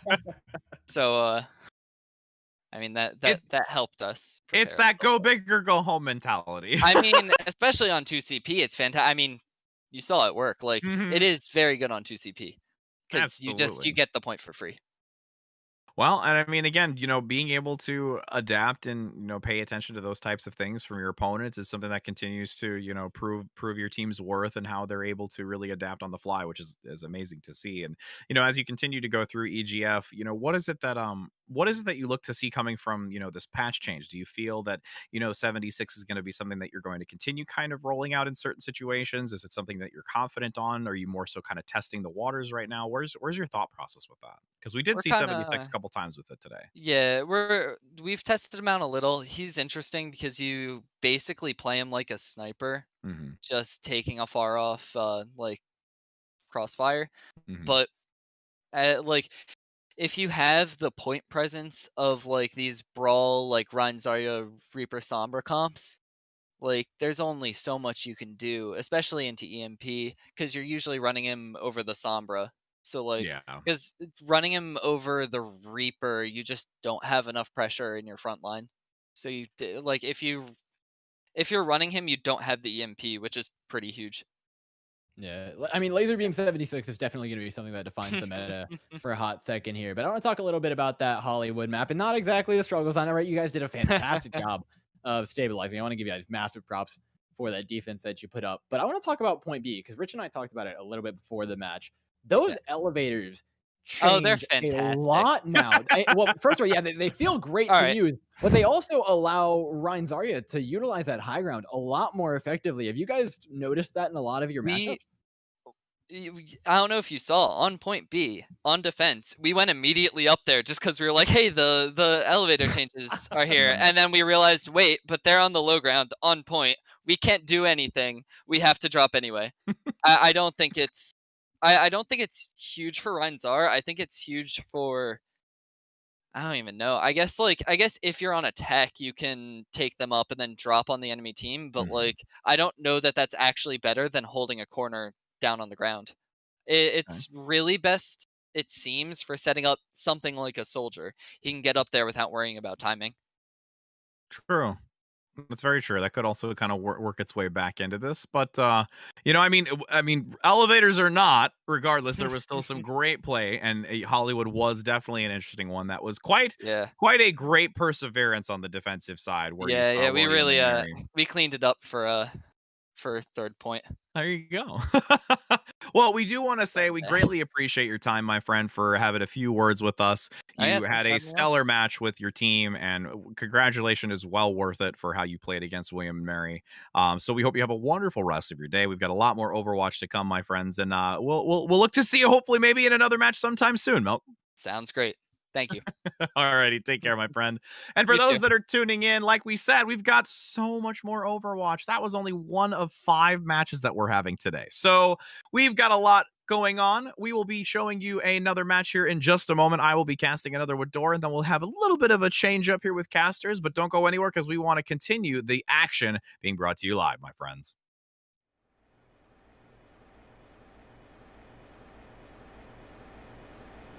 Thanks for watching this portion of our first ever Esports Homecoming Challenge. We hope you've enjoyed seeing what these talented competitors from Delaware and William & Mary have had to offer. To learn more about our program and facility, visit BlueHenEsports.com, and you can follow us on social at BlueHen Esports on Twitter, Facebook, and Instagram. Thanks for watching.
Hello and welcome back, friends, as we continue on for the Electronic Gaming Federation Overwatch Collegiate Tournament. We've already had one match today, and like I said earlier before the break, we've got a long haul for the rest of this evening. I am your caster, Rich Red, here with the magnificent Door, and we are entering into this match between University of Colorado and Wichita State University, my friend. All right, the last one's homecoming. This one is for Wichita State to prove they're not just a Rocket League school. You're not wrong. You are not wrong. They have quite a relevancy in Rocket League. So coming out on this Overwatch, I'm curious because we're going to start off with Lijiang Tower first once again. Yeah, Wichita's looked relatively good in pretty much every esport they compete in. I mean, they have a solid program there. Colorado, on the other hand, they look really good too. Actually, I don't think they've played in Rocket League. I think that's going to be a really, really good matchup when it does happen. So be sure to tune in, I believe, Wednesdays for Rocket League. Don't miss that. That match will happen eventually. That'll be a really good one. But Overwatch is what's coming up first. And we're starting off on Lijiang. I'm curious to see what kind of takes these guys have on the meta, because we've seen pretty bog standard stuff. I mean, what we were expecting over the last period of contenders and contenders trials is what people have been running between the dive rush and the brawl rush, really favoring towards the Lucio Moira. But I think there's room to mix it up here. I don't think we have to be going the Somber Reaper everywhere, especially after the soldier buffs go through. There's so much more opportunity to play map-dependent compositions and get a little bit more creative with it. And I think teams just haven't had the opportunity to explore that, because ever since this big wave of buffs and nerfs hit, there hasn't really been any level of tier 1 or even tier 2 play for that matter to define the meta for these teams. And so it's whether or not they're able to jump out of those comfort zones and play something a little bit different. The Wrecking Ball, for instance, can be really, really good here on Lijiang Garden, where we'll be starting off, especially given that, Dive's already good here. The Wrecking Ball, when things get a little bit crazy, can add even more potency to that. Yes, indeed. And it's also just those nice little cheeky environmental kills if you can get every now and again. There was a couple rounds where I've seen some Wrecking Balls. Some of just the angular momentum and knowledge in these narrow corridors around the center pagoda is quite just fascinating, because that is a level of Wrecking Ball that I don't even know exists half the time when I play the game. So as we're entering now into this game, we're going to look to see what the compositions are. But, again, to touch on that a little bit further, what you said about the Sombra and the Reaper, we even had, Milk, who was just in our interview, saying, just like with the recent changes and how 76 plays, and it's what would you like to sacrifice to bring out the 76? But not particularly on this map, but just in general of how you adjust the composition. You guys won't be sacrificing anything, and a lot of this is going to come down to the first fight. When you're running dive on this map, it is sink or swim. If you get the first point, you're never going to give it up because you can contest forever. But if the brawl gets it first, you're going to struggle to try and come in for a retake. And the brawl comes out quickly. You do have Seed on this front side here, managing to get some decent healing to fuel the front line to keep Wichita State University alive and well as the picks come out onto Colorado. Can't sustain and hold out long enough, and that's going to be a very quick and convincing take by Wichita. Not just a Rocket League University here, but an Overwatch 1 as well. Yeah, Colorado are going to be riding the struggle bus with this dive composition. It's almost guaranteed to be on the cooldown of their EMP. Pushing in on this map into Brawl, who already have the space. You're doing exactly what they want you to do. They say, come fight us, you have to. You have to go to the point here. Not to mention, Wichita have a big ultimate charge advantage going into this fight. It's just going to be a tough one for Colorado. They need a pick to come out, maybe from a hack, maybe from this Reaper, maybe from some solid team play. Either way, though, it's going to be a long haul. It really is. You can see some nice flanking positioning, but there is just so much charge on the Zarya that flank is going to be brought down, along with Daddy D on the front getting a double. Resetting nicely here will be Colorado, that leads with one pick and finds many more. The domino effect happens, as you said, and now we'll be able to gain some percentage of their own. Well, I'm honestly confused. We were watching around the side of the point, but how does a Reaper get a pick on a Moira? Right? That's just an odd one to happen. And honestly, you took out the main support. That's all you needed to do. That pick alone won the fight. I said if they can find a pick on a key member, that'd be it, and it absolutely was. Now, the dive has a big advantage. They can hold this point for a while. They've got an EMP to try and hold it out, though. Oh, but it only caught one. Yeah, Flex Execution looked for a very clean play, but found only one in that ultimate use, which is still okay. There is a chance to try and recover from this, but the fact that you've got Flex Execution taken down, it's not going to matter now. There's got at least Dynamite up front with the Death Blossom taking down that support play. There's the follow-up onto the second. Bird Boy's not going to be able to survive, and that's going to be a take back here nicely from Wichita. Yeah, that's a good, clean fight as well. That's the thing. The Brawl is just a lot more flexible. They can play both holding the point and for the retake. Colorado are going to be very, very biased towards one side or the other, right? And it's a lot of an advantage when you're defending the point. Retaking it, though, going to be tricky. Again, they've got another EMP unlocked, though. Whether or not Parzival hits it, it's going to be the big question here. But even if they don't, Wichita don't have much to try and fire back. If Foxycon can dodge it, maybe get off a solid sound barrier, they'll feel all right. Yeah, she'll feel definitely all right to dodge that. And there it is, perfectly placed. Manages to get that out. She was in a great angle to prevent that from landing. And this will just be a recovery now. Earthshatter, cross the bridge. You shall not pass with the staff to the stone and the Balrog down the tube. As you've got now 90% continuing to climb here. Dynamite gets the cleanup as well, and the Reaper in the back continuing to sustain. Nice coverage from the shields. And Colorado's going to have to scramble to get here. I mean, they're running dive. They might be able to get there. Oh, boy, you are thankful for that Diva booster cooldown buff a long time ago. They've got a couple of things to get in, but, I mean, odds are it's just not going to happen. You can try with the Coalescence all you want, but Wichita State just have too much of an advantage. They should be taking map 1. This gives me time to talk about what I wanted to talk about at the start of this match, Rich Red. I think it's about time we talk about Foxycon. I got to cast her at the beginning of all this during week 1, and holy cow. The sound barrier timings were impeccable every single time. Didn't get to see too much of the neutral game because Wichita State tend to bring the fight to whoever they're playing up against, so it tends to be pretty straightforward, you know, speed in or heal depending on what you need. But the sound barrier timings have been perfect. She's played into Sombras pretty much every single map that I've seen her on, and I don't think I've seen her miss a beat yet. I think she might just be the big secret weapon that Wichita State have to try and pull this one away. But sound barriers are nice and all, but you're going to need some solid, consistent healing when you're playing into a Junkrat that Flexecution and Parzival have locked. With that now a few seconds.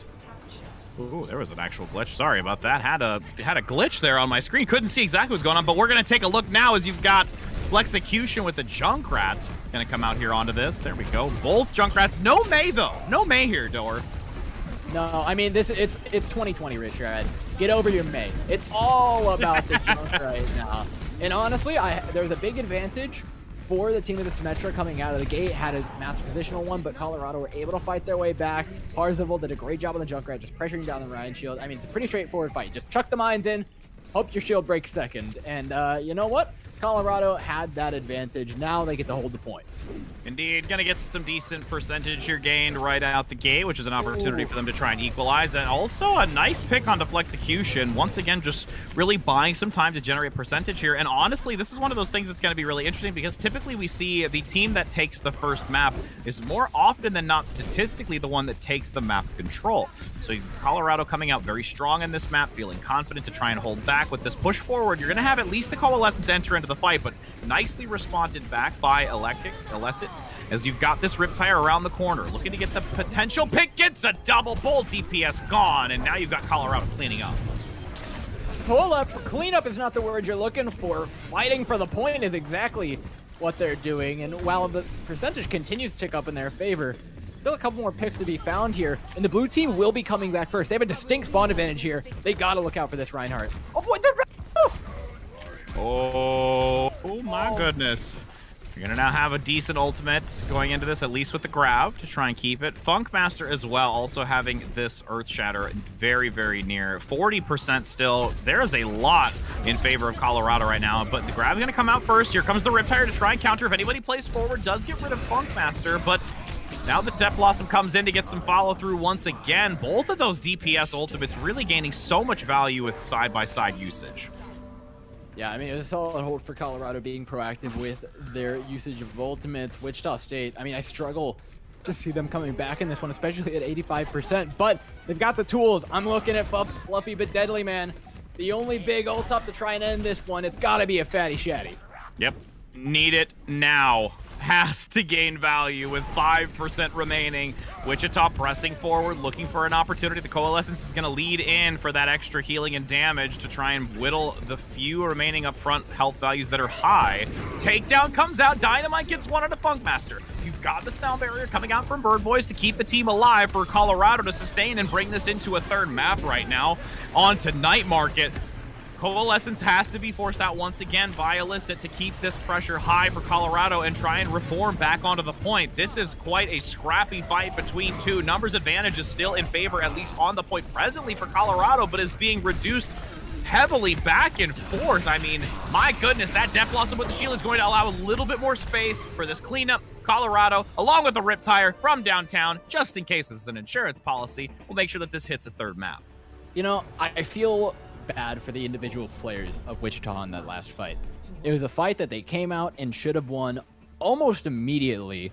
You could tell Foxycon didn't want to use the sound barrier because if they had target focused right, they wouldn't have lost that fight. They wouldn't have even needed the sound barrier to get through it. But they needed the sound barrier because the target focus wasn't there, but because Foxycon didn't want to use it, she ended up using it too late. And then you just get caught in this whole sprawling circle of University of Colorado is going to get in for the recontest no matter what. Great target focus from them. The Shatter to close things out from Funkmaster. And you are looking at a map 1 to tie it up. Let's see what happens here, though, on Night Market as the Junkrat stays in for Parzival. This is an interesting pick, but Wichita should be able to hold on to this neutral game because there's a lot more space to work with against the Junk here. Ooh, Parzival played very far forward, almost gets punished for it, but great timing from the support line to keep that Colorado team healthy with a full 6 here. Daddy Deed as well, looking to try and get an opportunity to pepper in some damage with those shotguns to make sure that they can get a pick. But Daddy being very overwhelmed to the backside by Flexecution, and these low health values from Funkmaster has to play defensively, cannot seem to press on as much as they would like. And now you've got Wichita already taking this Night Market control position and in a good spot to now start leading into these ultimates, Door. A great counter push by Wichita, and this is where the Junkrat really struggles, right? You can go for a little bit of counter dive, but once your spam's out, that's it, right? You're out of tricks up your sleeve, and that's why the Junkrat's not really run here. The point's so much more open. The spam is a lot less viable. Maybe if you're playing into something like a Mesa Metra that just wants to teleport onto the point, then yeah, you could spam them out, but up against the Sombra, all you're doing is giving her time to build up EMP. And Flexecution has 75%. They've beat him to the grab. They're beating him to the shatter. Unless this tire's big, it's going to be a tough fight for Colorado. Yeah, the tire has to be at least a couple pickoffs here to make it worth its while. Grab going to come out, though, as you've got the Rip Tire overhead going around the corner. Does get 2, and there's a third closely following by Ruby. A quad just cleaning up. Just taking him down. Just bringing him out of the fight. That was the Rip Tire that was needed.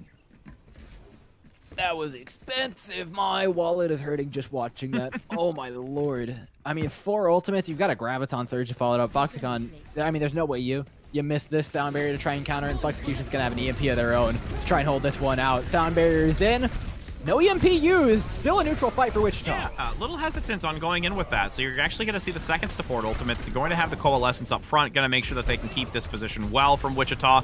And honestly, the fact that you only forced out both of those support ultimates and was able to keep the EMP is still a very good keep. And you're going to have the Death Blossom as well to work with one another. Yeah, this next fight should be really good for Wichita State. Their patience will be rewarded. It was a risky play, holding on to that EMP, but it's paid off, right? They bet everything down, and it's paying off in spades right now.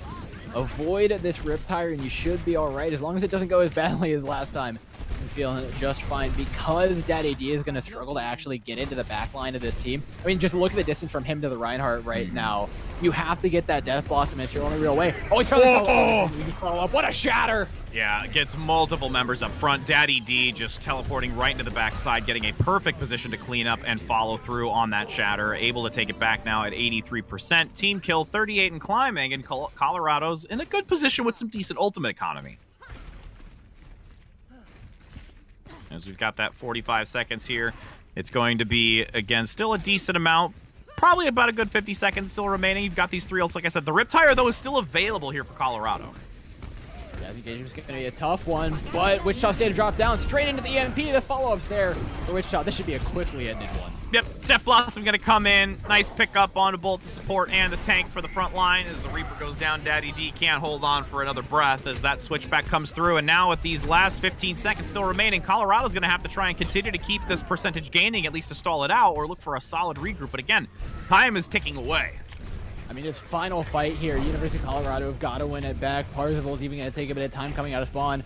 You're fighting for scraps right now. You might be able to hit a long-range rip tire. The Coalescence is there, but they have no way to sustain this out. The sound barrier is not online for the grab. Oh, putting it the double boop. Oh, you talked about a well-timed sound barrier from this individual. She is now finding some serious boop action, getting a double of her own for the highlight reel.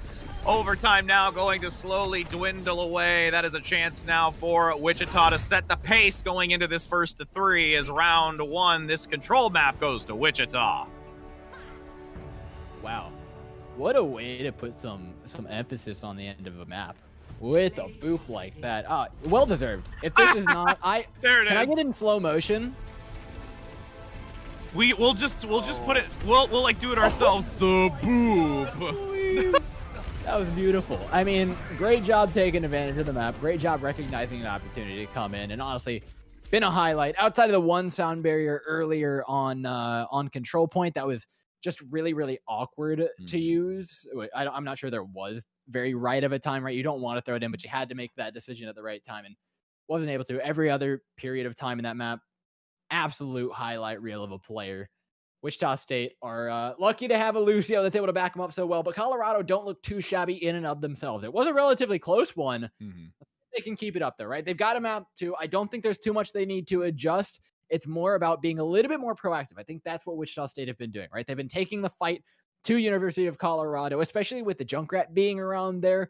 Playing proactively is going to give you a massive advantage because there's no time for that Junkrat to build up value, spam you out, or really create any problems. So if University of Colorado can maybe flex off of that or find another way to take advantage of it, they'll be feeling just fine in map 2. Yes, and I mean it's a risky play, like taking the Junkrat into that map. Again, you made some very valid points of what kind of compositions you could use it more so against. But when you're being rushed down like that from Wichita, it's very difficult, and you're solely relying on that ultimate to try and equalize at least a couple of fights. But it was still a worthy effort. And now that we're going on to Hollywood, though, this is also one of those rare occasions where we can sometimes see Junkrat. We saw a random Torbjorn come out on the front because of, like you said, that elevator adjustment, also just getting some point presence when it comes to that first hold. I'm curious if you're going to see anything like that once again here from Colorado and kind of changing up the mix a little bit. I can't make this call after just one map, but the Junk feels like a pocket pick for Parzival, like something that they're comfortable on. I mean, locking on the last map, it kind of tells you that they look really solid on the Junkrat, right? For all of Junkrat's shortcomings on certain maps, I felt like it was played well. The tires were almost all huge, although I think Colorado could have, or Wichita could have done a definitively better job of actually targeting them down. Parzival looks really, really good. Coming in on the attacking side, though, Wichita, I think, need to continue that aggression. There's really not much to change. The composition is going to be the real thing here to watch. Whether or not they lock legs, whether or not they lock in a dive, or they want to go back to the more aggressive Ryan Zarya that I think they played just a hair bit better, even though they did look fine on the dive. It's really, the world is their oyster at this point. This match is pretty open to both sides. As long as Colorado is able to lock up those issues with playing a little bit too passive, they should be fine. Yeah, I think that the passiveness is where it's really needed to be keeping an eye on. And as we enter into this map, like we said, it is going to be Hollywood. We saw it in the same rotation of maps earlier in the first match as we continue on through the rest of the evening. And we're actually going to have Wichita now on the attacking side first, with University of Colorado on the defense. As we give them a few seconds to decide on what this composition is going to look like, again, anything can really come out here, and we'll take another look at the usage of the elevators if we do reach this second portion of the payload phase to see if anyone's going to use it cleverly with a nice subtle adjustment. Milk earlier in the interview said it's not too much of a big adjustment, but maybe this team will find something a little better here from either of these, whether it's Wichita or University of Colorado. As we take a look at that defensive side, you've got a Doomfist? Boy, it has been a while. Chips have dropped out of the Overwatch League. I think it may have just been a name change or something. Parzival's playing some weird stuff. I'm kind of here for it, though. Right? Gonna be unique. I mean, my goodness. I mean, if you're gonna go big or go home, do it now. Just live and love the characters that you are. I mean, that's like me and Arisa. I'm a one trick. It's terrible. I'll never go off to a different champ. I tried Wrecking Ball and someone else to feel like I could be validated, but even with the nerf, I'm still gonna play it. So I give major props here to Parzival as we see this Doomfist play, and I'm really curious to see what kind of value it's going to bring to the table. Okay, on the defensive side, it's actually pretty good here, right? The high ground's going to give you a significant damage boost to your slam. It's also going to create opportunities to try and take out the supports, but you're playing into Lucio Moira. Realistically, they should both be able to get away from you just fine. Your best target is Dynamite. That's saying something considering it's a Reaper. I mean, maybe bully the Reinhardt out here a little bit. I don't mind Colorado's composition. That Doomfist is going to be hard to make work. Yeah, especially with this type of clean rotation coming through. Wichita actually getting it overrun. Well, responsiveness by Colorado. The aggression comes through in the narrow corridor, and that's going to allow a takedown. But you've got FoxyCon saying, all right, my friend, I'm going to melee you because you've got a giant golden fist. Even 1-for-1 exchange. Some point presence now coming out from Colorado on this defensive side to hold off Wichita. And there's a little bit of a separation now as the rest of the team drops down. Winston going to be pushing in with Funkmaster, knocked around consistently by the boot from FoxyCon as you've got this great follow-through by Dynamite, and now the kills start coming through. Yeah, this dive is just falling apart defensively, and there's something about defensive dive, right? You want to choose your engagements. You don't want to be giving up too much space, but that's why you don't run the dive here. They had to give up space. Wichita went for a simple wrap. Even without the Reinhardt, they were able to pull it off. A more decisive dive from Colorado onto the high ground, even down a player, probably would have been the better decision. Or trying to make a play up towards the Reinhardt, who would have been respawning. Could have gotten the job done. But now we're seeing him play for the high ground here. The dive feels a lot more comfortable. Obviously, Wichita have a little bit more access with the new elevators, but it's going to be a fairly simple neutral fight win. They're pushing the pick that they got earlier, and that's the big advantage. Funkmaster right now with a quad, by the way. Double slam kill plus a follow-up after. That's a great feeling when you're on the Winston. Like, I'm just gonna have a field day up front. Yeah, but Wichita State, they've reset. I mean, the cart hasn't moved. It's the same exact situation as before that fight, but now Colorado gets coming with a lot more ultimates. Look for the bomb to be snuck in here, as well as the slam from the Dukes. Oh my God! Oh, it comes. It's no longer death from above; it's death from below. As all of Wichita go up top to the high ground to meet head on, but with that early positioning, you've got a nice recovery. Dynamite attempting to try and get the advantage here, but can't manage to do so. And Colorado playing that high ground very well and responding to that elevator position push. I don't care that Wichita lost that fight. That was one of the most beautiful things I've ever seen. I mean, you got a couple ultimates out. You stand a decent chance of it. I mean, now you have an EMP. It's another dead even fight here. Please, go for it again. Just for me. Do it. No, go on the opposite elevator and then just rush across the bridgeway over to the bank. But you've got some early dive coming in from over top. There's finally an engagement that takes a favor to the Doomfist from overhead. Gets a pick with the Meteor Strike forced out as well. Nice synergistic combination throughout the front line with Funkmaster assisting. Another cleanup here from Colorado, looking very good on this defense. Yeah, this is where that Doomfist really comes into play. The slam gets a ton of power, and picking off the mortar is enough to just completely cripple a Reinhardt composition to begin things. Not to mention the fact that this EMP, it's damn near impossible to hit. Elicit's Ana has the high ground. We didn't see this in the last match. This is why Milk didn't think it was so powerful. They didn't have a soldier or anything set up there, a Doomfist or an Ana. This is the easiest anti-native Elicit's life if they push the low ground. Yeah. Oh, there's some decent play up front. Is the pick gonna come through? There we go. A nice takedown onto Dynamite. Even exchange though, both Reapers are down. As FoxyCon comes in to take down this enemy support player. 2 minutes and 45 seconds. This really, really heavy frontal push from Colorado is going to finally be broken down. And the respawn's just slightly in favor here of Wichita as well. Able to get this and now going to keep continuing to move this payload forward. Nice hack to prevent the jumps. Funkmaster going to be left vulnerable. And this payload's now pushing that last few meters necessary around this corner. Yeah, we're moving towards the end to be here. The high ground matters a lot less now for the defenders. They just have to push in old school. They do have the opportunity to try and nano up either the Winston, the Doomfist, or the Reaper, all of which very viable targets to try and gain space for them and help them get out. But either way, it's going to be a rough fight. That was a nice counter boof there coming in from the Diva play, and there's going to be a follow-through with the Death Blossom by Daddy Deed and Colorado looking to clean up the last couple of members here. 3 in total. This Doomfist now looking to just also give some assistance in the back line. Does actually manage to get the pick, though. Daddy Deed coming in huge on this Reaper play. I mean, Reaper plays are never shy when it comes to these two teams. Hey, shout out Funkmaster Flex for making a ton of space on that Winston. Utilizing the nano boost beautifully. Now Wichita are kind of running out of tools. They use their sound barrier there. They're not really anywhere close to an EMP. With a minute and a half left, they may only have one real shot at this unless they can win one of these neutrals and find a pick, specifically on Illicit, who's going to have a hard time positioning when they're so closed in. Now this high ground maintained by Funk. Also with the self-destruct. Overhead actually does clip FoxyCon. So there's only relying solely on this Coalescence, which was forced out in this fight. I would have liked to see that be held onto for the next engagement, because now you're solely relying on just the Earthshatter and the Death Blossom, and hopefully to get that EMP. No. Oh, and the stagger too. All right, somebody get the timer out.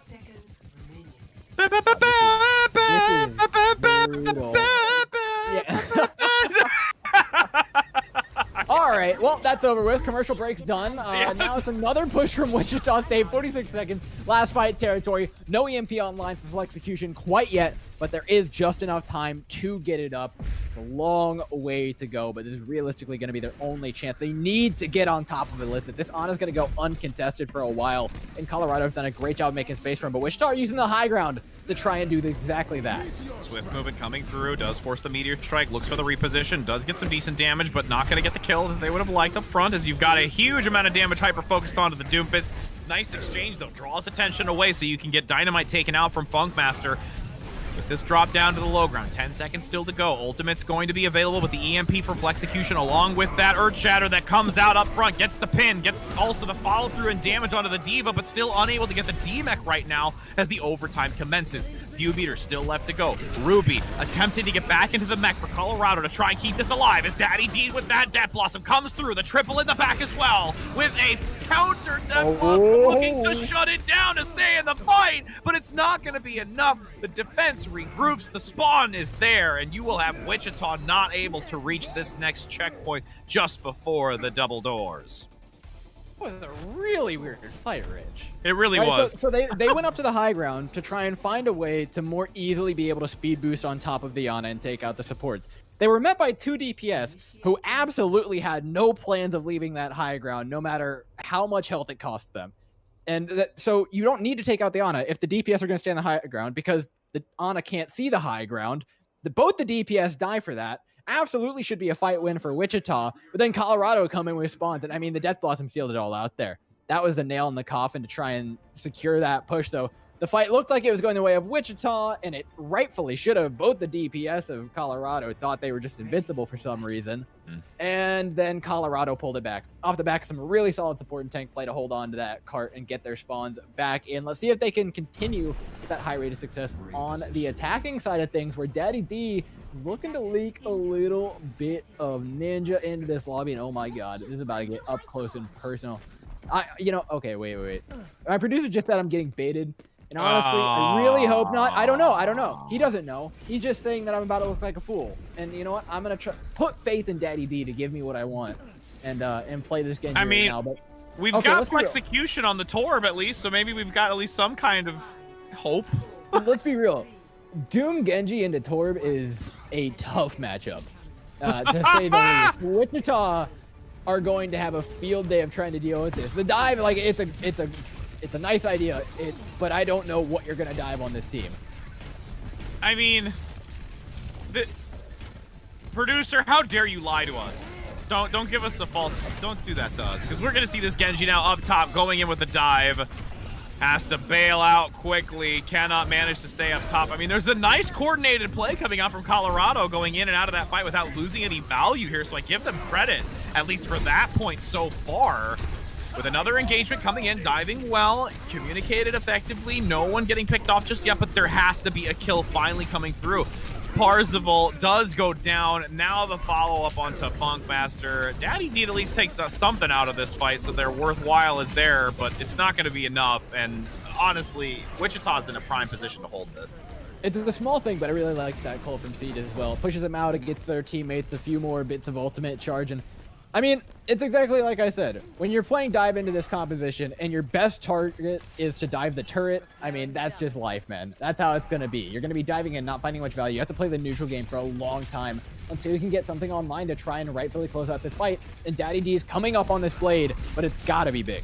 Yeah, if this blade doesn't get anything, that's going to be game over and a hard switch. You've got Funkmaster along with also the Doom. There's just a stack of ultimates here. The blade comes out, does get Seed in the back. That's at least one worthwhile pick. The support is out of the fight. There is a cleanup now with Illicit on the front, managing to take down another 2 minutes and 20 seconds. Molten Core here, though, by execution, causing a little bit of hesitation and taking it lightning fast. But now with the last few members taken down, especially with the bomb not getting any value, that's going to be a payload transition with a decent time bank still going into the streets phase. Well, Wichita State are playing around with the idea of pushing this execution especially. He'll just put a turret up, nothing much to be found here. And oh my Lord. The Death Blossom actually comes through right at the end of it, but there's still a decent response here from Colorado. They will not allow this recovery to come through by Wichita, but Dynamite needs to be handled right now. Cannot be left alone in the back to their own devices, and are actually in a position to actually take this back. Oh, he's going sicko mode on him. Oh my Lord, Rich, give him a break. Spawn advantage be down. He steps off. Is there time? The point might take over. No, bomb goes off without a hitch. Foxycon's down. But Dynamite's the goddamn one-man army. Tick, tick, boom, all over this point, managing to hold on, just reducing all of Colorado to rubble. Another Dead Blossom if anyone comes near. And that was a solo play coming through. The Death Blossom overhead doesn't see it. The follow-up. Foxycon there to support Dynamite. And we are seeing now a solid 2-minute time bank completely be reduced. And Colorado has to fail. Dynamite's a one-man army. What? I'm not like, okay, there's only one good thing to talk about that happened in the past 2 minutes. It's Dynamite. The rest of it was just all a bunch of baloney. Like, Wichita got rolled on a defense that they should have been able to hold. Colorado didn't manage to kill Dynamite somehow. They do have an ult advantage at least coming into this. I mean, you're going to have Seed, though, in the back with the Coalescence, and honestly, great response by Colorado to... Oh, no, but Seed turns the corner and finds the pick. The double onto both supports. Now Colorado has been reduced to rubble. It is only the supports and tanks needing some assistance from the DPS to get back into this as quickly as possible, but Dynamite in the backside continuing to deal damage, does manage to evade the Bionade before getting followed up as the Micro Rockets and Flexecution's turret gets the pick in the back. No one's going to be able to sustain on this point with the way that Dynamite has been able to completely solo hold this point and allow Wichita to hold it and claim victory on this map of Hollywood. Oh my goodness, that picture right there of Genji's face and the molten lava is exactly how we feel. It is one of the crazier episodes of Hollywood that I've seen in quite some time, but you know what? They take it. Dynamite, hats off to you. You won yourself an MVP. And all of our hearts in just that.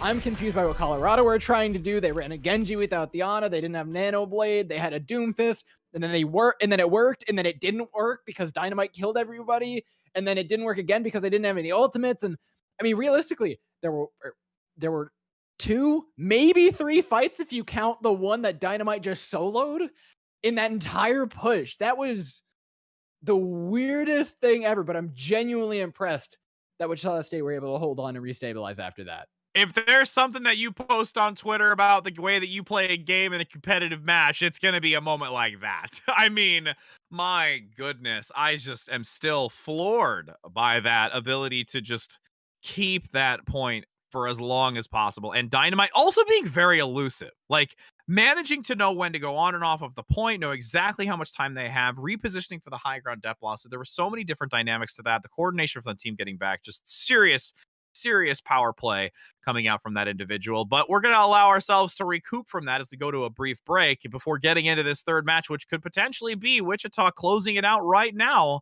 on map 3. So don't go anywhere, friends.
Hello and welcome back, my friends, as we continue on here between these two teams, University of Colorado versus Wichita State University. Wichita has managed to come out with a 2-map lead on their match point right now, and especially feeling on fire after Dynamite went tick, tick, boom, and held that first point on Hollywood. That was a spectacular Hollywood from all sides. And honestly, I want to hand it over to Wichita for both creativity and pop-off potential. Dynamite did that. They went for the 6-man elevator push, which is the highlight of my evening. I can't wait for my OD team to attempt that with the Bastion. The emphasis on the Bastion there. Oh, yeah. No, I don't think you know. My open division team, we've been playing our new favorite composition, Bive, Bastion Dive, as we lovingly know it. Goodness. It is. I'm telling you, man, that's why this meta is so good, is that we can play that and other teams don't even question us. It's amazing. And honestly, I want to see more of this compositional diversity. I feel like that's a generous term for running Bastion in every circumstance, but nonetheless. Well, I mean, if it works, I mean, you can't fault it in that respect, and I'll smile and wave as the Bastion just comes out to. Oh goodness, just even thinking. Okay, all I want, just more creativity. Just keep giving it to me. I don't mind running the Doom Fist. I'm here for Flexecution on the Hanzo. I've actually seen Flexecution's Hanzo. It's pretty sick. And with Wichita playing on the attacking side first, I think it might just give them a big advantage trying to play any sort of shield war. But Parzival playing an Ashe. That's the first time we've actually seen Ashe all night, which is kind of crazy. Well, even the Mercy, too, we're going to see a little bit of that for a support. I mean, you're running an Ashe. That's what you do. I mean, the one-shot headshot is just... Ashe will always be decent as long as there's a Mercy around to try and damage booster. And that's not kind of the rule of thumb. And so if Parzival can hit shots, we're feeling pretty good. But also, Parzival has played on melee and projectile heroes all night. So there's definitely something to be proven here when it comes to the hit scan. Whereas Flexecution... playing the sniper, we know exactly what he can do with this Hanzo in hand. Prepare for arrows to be flying and players to be dropping. Colorado is in for a world of hurt with this man. And with that quick movement here with Lucio Foxicon, going to allow that position up top across that catwalk with some decent damage coming through with the Storm Arrow. But you're going to have actually Parzival on that counter side waiting for Wichita State to push out. We're going to see if they can get some vision. Not going to be able to. It actually forces the high ground down to the bottom, but has to be careful. There is a lot of still heavy mobility characters from Colorado to try and swarm Wichita on this low position, despite having that mega pack and being able to recover in that small corridor. Parzival is just literally going to pump in damage this whole time for free. Oh, but elicits down. That's a huge pick. Oh, but a res comes through. Bird Boy's managing to get that numbers back up, but with that loss, you're now going to see Funkmaster taken out. Daddy D trying to take a chapter out of Dynamite's book, trying to be an MVP play here, but it's not going to be nearly anything in that respect, as you've got this pickup. Wichita now going to start taking the point. Decent time to carry into the next one, and looking for some great snowball potential. Really pretty impressed with how Colorado were playing that defense. They were playing through the choke effectively, not taking too much damage, allowing their Ana to build up a nano boost, and then the one arrow from Flexecution came through. And that's it, man. That's how quickly a Hanzo can change the tides of a fight, and that's exactly what Flexecution is known for here at EGF. Colorado aren't out of this yet, though. They still got a few ults to try and stabilize this one on point B. You can see the nice sleep dart actually comes out up front. Dragon going to be eaten by Ruby. She is right there up front to say, no, no, no, I don't want any dragons near my point, with Bob in the back being committed as well. I feel like that could have been held on too, but the fact of the matter is that you're able to stunt this momentum from Wichita and force them to have to regroup and start from scratch. Yeah, Wichita have a nice set of ultimates, though, to narrowly build up to. As long as they play neutral here for a little bit without losing anybody, it should be a dead even fight. University of Colorado, though, I'm worried. They don't have any big support ultimates. The Nano's nice for keeping somebody alive. The Valkyrie's good for sustain, but it's not a sound barrier. And if Foxicon can hit a big sound barrier to allow Wichita to either engage or survive one of these ultimates, we're looking at a Wichita that is very threatening in this fight. Now you've got the switch up, going to force off onto the 76 versus the Ashe after the ult was used. Funkmaster diving in, you've got the Death Blossom coming through, gets two, and here is now a pickup with the synergy from Flexecution. This is just now going to be a chance for Wichita to make sure that they get a great time bank going into this on the reverse side. They're going to be able to take this a long drawn out, even with the few staggers that are going to come through. And honestly, University of Colorado on this defensive side, I'm really curious to see how they're going to be able to handle Wichita, or correction, on the attacking side with this stagger going to be just drawn out. Yeah, Wichita and Foxycon, their sound barrier didn't end up mattering, but University of Colorado not having one did a lot more. They do have a recontest in here. It's got a couple of legs to stand on. Okay, maybe it's just like one. It's kind of like a peg leg, but like just like a singular peg leg, so it's like a pogo stick, but a lot less bouncy and a lot less reboundy because there's no stopping the momentum of Wichita right now. They look honestly fantastic. They get better with every map, Rich. Some like achy pains in like the quad, especially if it's like a Junkrat peg leg that goes to like the knee, and like you've got that can't be joint good for your back either. No, it really isn't. I mean, my goodness, and, you know, that's okay. We just went down. Okay. as we take a swap of sides and have a Junkrat moment on Volskaya Industries, what's okay? We'll just digress and go anything with Bastion. Literally anything. We'll talk back about that. No, I'm just kidding. So as we take the swap aside, so I mean, honestly, for Colorado here at this point, really, they just have to be so clean here. And it's going to be such a challenge because Wichita on this defensive side, you've got Flexecution now showing this Torbjorn once again. Dynamite, we've already been able to see how well that Reaper play on defense can be. I am not going to be seeing Colorado come out with a Genji Doomfist by any means or anything of the sort here because they need to stick to something that they are confident with and a composition that will work. No, I like this too. As long as they're able to capitalize on Parzival's Sombra effectively, they should be fine. The time bank from Wichita isn't unmatchable, so there's two realms here, right? Assuming that Colorado beat the map. One, they win the first fight without EMP, go into the second with EMP, and win with a higher time bank than Wichita State. The other is that they finish first with an EMP, and then they finish second with an EMP, and they finish with probably a minute less than Wichita, maybe a little bit less than that even. But the Sombra should guarantee that they get through with a remotely decent time bank, provided that they do manage to get through. Now with the slow progression, find an early advantage. You've got University of Colorado playing a very methodical, patient game as you've got the Sombra play. Parzival on the high ground through the bridgeway. Nice hack coming out onto Foxycon, focusing that support, which has been playing a very stellar game all around, really. And this round Ruby high position gonna drop down with Funk on the front side, getting a lot of micro damage, also mitigating quite a bit from the Reaper play with Dynamite, but still, again, this is a long drawn-out play, and you can constantly see Wichita taking advantage and consistently whittling down these health values from Colorado. I mean, that should be it. Now it's going to be a full-out aggressive push from Wichita. They're playing for ultimate charge. As long as they don't get caught off their toes, they should be all right. That AD is forced out. And you know what? I'm actually impressed that Colorado got out there scot-free. Yeah. Didn't give up too much in the way of ultimate charge. Seeds a little bit ahead in the way of a coalescence. But the one thing that matters here is Bird Boys so far ahead on this sound barrier. It could just win them the fight. Yeah, and now pushing in once again. You've got an early takedown, though. 2 now to boot for Wichita. It was so well played at the start, as you said, but now on this second recontest, it just fell apart, and it's as if it's two different teams fighting in these. Yeah, the sound barrier was going to come into play, but he was still 5% away. I figured, oh, you know, they're going to be fine. Just charge up 5% on your sound barrier, but no.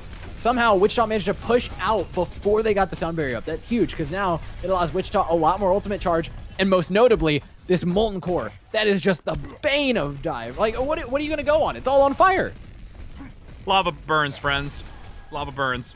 And you will be seeing Flexecution manage to lay waste to any that look to tread onto this point. And you can just see Wichita playing so carefully inside of this small room. Going to use the Mega Pack that they've got. Also going to... Oh, Flexecution gets booped, though. Bird Boys actually gets a great early lead into this. Daddy D as well finds another. Molten Core was the very great counter to the dive, but when it's eliminated that early by a beautiful boop from Bird, that's going to change the entire momentum of that fight. Okay, it looks like we've reached situation A. They finish point A with an EMP up. There's a lot of ultimates on the side of Wichita, and one of those is Foxycon's sound barrier. This is a brain battle between Parzival and Foxycon. If that EMP connects onto Lucio, they're feeling fine, but that's the issue. This EMP is really hard. because there's so many ultimates up, you realistically want to hit everybody, but FoxyCon's not going to let you do that, right? You have the options of Lucio or everybody else. And honestly, that's not a decision I want to make. No, it's a decision definitely do not want to make. And I guarantee you in the moment like this decision, oh, the Earth Shatter comes in from the side. Sound barrier though by Bird Boy allows some sustain. You're just going to see Ruby say tuck tail and run. I'm not even going to bother, friends. Look, it's the right play. That doesn't mean it doesn't look funny. and now it's the same fight, which is actually really bad for Colorado because, I mean, you're faced with the same conundrum.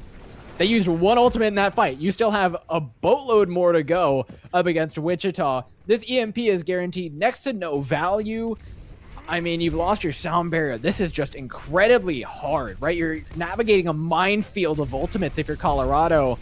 But it's still all eyes on the back of an EMP that has to be perfect from Parzival. Look for that Lucio, deny them the sound barrier, or win the neutral fight. And the multi-core waiting for the dive to come through and use if necessary. EMP comes out, but nice tuck of the corner, and a self-destruct actually gets that EMP taken out of the fight early. Death Blossom committed to this. I feel it's a little overzealous. Would have liked to see that held onto since there was enough time to acknowledge that the EMP was taken down by Parzival. Self-destruct going to be thrown by Ruby. There's a lot of discombobulation right now, feeling as if it's an all-in moment, but with 2 minutes and 50 seconds, I feel Colorado could have really recovered from this and came in stronger another time around. No, it's definitely not an all-in moment. It's not supposed to be an all-in moment, and Colorado should not have gone all in there. The second that the EMP whiffs, that's it. I mean, I think back to Chinese contenders, some of the stuff I've seen there. And one of the plays that comes to mind is just holding the EMP for literally the entire fight. So FoxyCon's just sitting off on the side lane with a sound barrier in tow, waiting for it to happen. And like, you just play a big game of chicken, right? You engage with all your other ultimates. Now, though, that's not an option. Now, Wichita State have a massive ult bank advantage, and they're going to use it here to try and hold on. The Shatter, the Coalescence, it's pretty difficult to make them not hit at this point. Oh, and then you have Funkmaster forcing out the Primal Rage on the front, right towards the brink of death. And seeing if there's anybody that can follow up with it. Funkmaster alone in the backside needs to be careful, trying to evade. The chase is continuing. Also, you've got Ruby, Electric, and Bird Boys getting extremely low. The takedowns finally come through, and another fight going in favor of Wichita with 1 minute and 50 seconds to work with. I mean, it was a spear without the tip. I mean, no DPS went with that push. It was 3 members. It was a Lucio, a D.Va, and a Winston. That was about as blunt as anything gets, and now Parzival is going to be staggered out pretty roughly. You get one more shot at the EMP, but FoxyCon's already got a sound barrier up. Now, there's a big decision to be made here, right? If you can force out the sound barrier from FoxyCon in this fight, you stand a pretty solid chance. But if you can't do that in this one, then you're feeling bad about your position in the match. And it may not seem important, right? Colorado are like, okay, we have 2 more fights here. We're going to rely on the EMP. But there's important stuff that's going to happen in the next 30 seconds, and it all revolves around that Lucio. And we're going to also see a nice switch up towards the end here, changing onto the Sigma from the D.Va play. More so, again, I would think just if they get that ultimate, they can use the Flux to remove players off the point. But at this point, I mean, you can just see the cleanup from Wichita, the very crisp and sharp focus fire, finding early advantages into these fights, and putting Colorado in such a challenging position. And they didn't manage to force sound barrier. I mean, I don't care if you lose that push. I don't care if you give them all of the other 5 ultimates. You just had to hit that one person. Dive them, force it out, make her feel pressured, make her make a mistake, anything. But they didn't do any of that. They lost their Reinhardt earlier. The Sigma pick's been hugely instrumental for Wichita on this hold so far, at least in the one fight that has been around. Colorado now have a Herculean task ahead of them of facing up against 6 ultimates. I mean, EMP, we call it a fight-winning ultimate. It's anything but here. You are fighting for scraps. And with that position in the back, you can see here comes the self-destruct to lead in. Translocate going to come out as well. Combination of the EMP self-destruct does at least get 1 onto the Reinhardt. But with that Molten Core on the point, it is going to make this very challenging to keep point presence into the overtime. Seed with the Coalescence also going to be sure to get that extra damage into the corner. The nano-boosted Ryan is there to last for every waking moment. But with a side angle from Wichita getting an Earth Shatter of their own, the Sigma Flux as well to also isolate anyone that remains in the back. It will secure that Wichita finds a 3-0 victory over Colorado and demonstrates that they are a very worthwhile university that has a great esports organization, not only in Rocket League, but Overwatch as well. You know what? I honestly, All right, there's two things I want to point about that last fight, right? A, beautifully played by Wichita. All of their plans went to plan. And that's because the EMP didn't actually, like, it only... Okay, my eyes may have been deceiving me here. I'm pretty sure the EMP only hit the Mora. I have no clue how the Reinhardt died. Oops. Just blame it on the EMP and hope nobody watches the replay. That's kind of the game plan. Okay, they stabilize the fight anyway. They still have the sound barrier to follow it up. The Molten Core is obviously perfect for countering the dive and them taking any space. Perfectly played by Wichita. Everything went to plan except for the Reinhardt dying. And after that, it's just textbook stuff. Foxconn, again, highlight player. Dynamite looked good on Hollywood. But, I mean, the Lucio has just been ridiculous, quite frankly. So, Colorado, you've got some notes for next time. You looked solid, but Wichita State just look impeccable, as their esports program always does. And with that said about how Wichita being impeccable, we will talk to the lovely FoxyCon, who is going to be tuning in and joining in with us right now. FoxyCon, we've had some serious highlights about you in the support role, and you have not yet disappointed at all. How are you doing? It is fantastic to be talking with you. How did that match feel today? The match felt really good today. The entire team played super well. Everyone was on top of calls, but just positioning and our ult management was absolutely amazing today. Yeah, you guys look stellar on pretty much everything you had to end up running. Your Lucio is, I mean, I mentioned it week one. I mentioned it before the match day. It's a highlight. The sound barriers are on point every single time. And you're even getting a couple of style points with the two-man boop over on Lijiang Night Market. Thank you. Now, I want to know, where are the calls coming from? Obviously, hiding from EMP. I mean, it's pretty standard stuff at this point, but there's a lot of communication going on, a lot of ult tracking that goes into that. Who on the team is leading in the way of ult tracking? Who on the team is leading in the way of planning out a lot of these more complex fights that you guys are managing to come on top of? Kelligil is our main shot caller along with Seed. They both are... Kel mainly does the ult tracking, and he's always right on top of it. And mainly the team will focus on their counterpart for ult tracking and whatnot. But Kel, he's just always on top of it. He gets it right every single time. And so we always know when they have ults. And Seed as well. Seed's very good at keeping us where we need to be and keeping our ults in rotation. And one thing I want to build on that, we're talking about communication, being able to, ult track everything else. What were the comms like with Dynamite on Hollywood? My calls were just a bunch of screaming, I'm not gonna lie.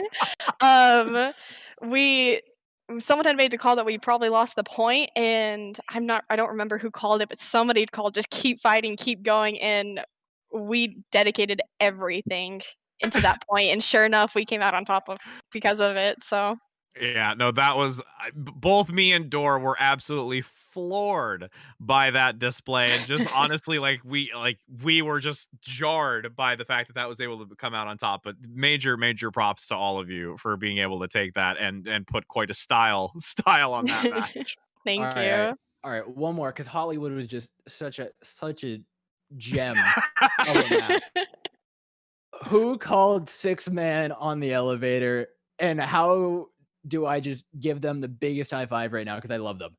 I think it might have been Kel or Seed. MVP. It was one of them two.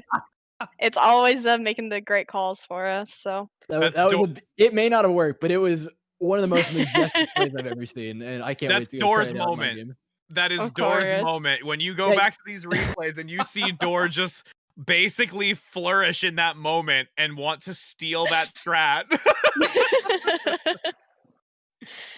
Yeah, it's the whole just the elevators now and how they go up really fast is really They're nice. So fun. But they are. I agree.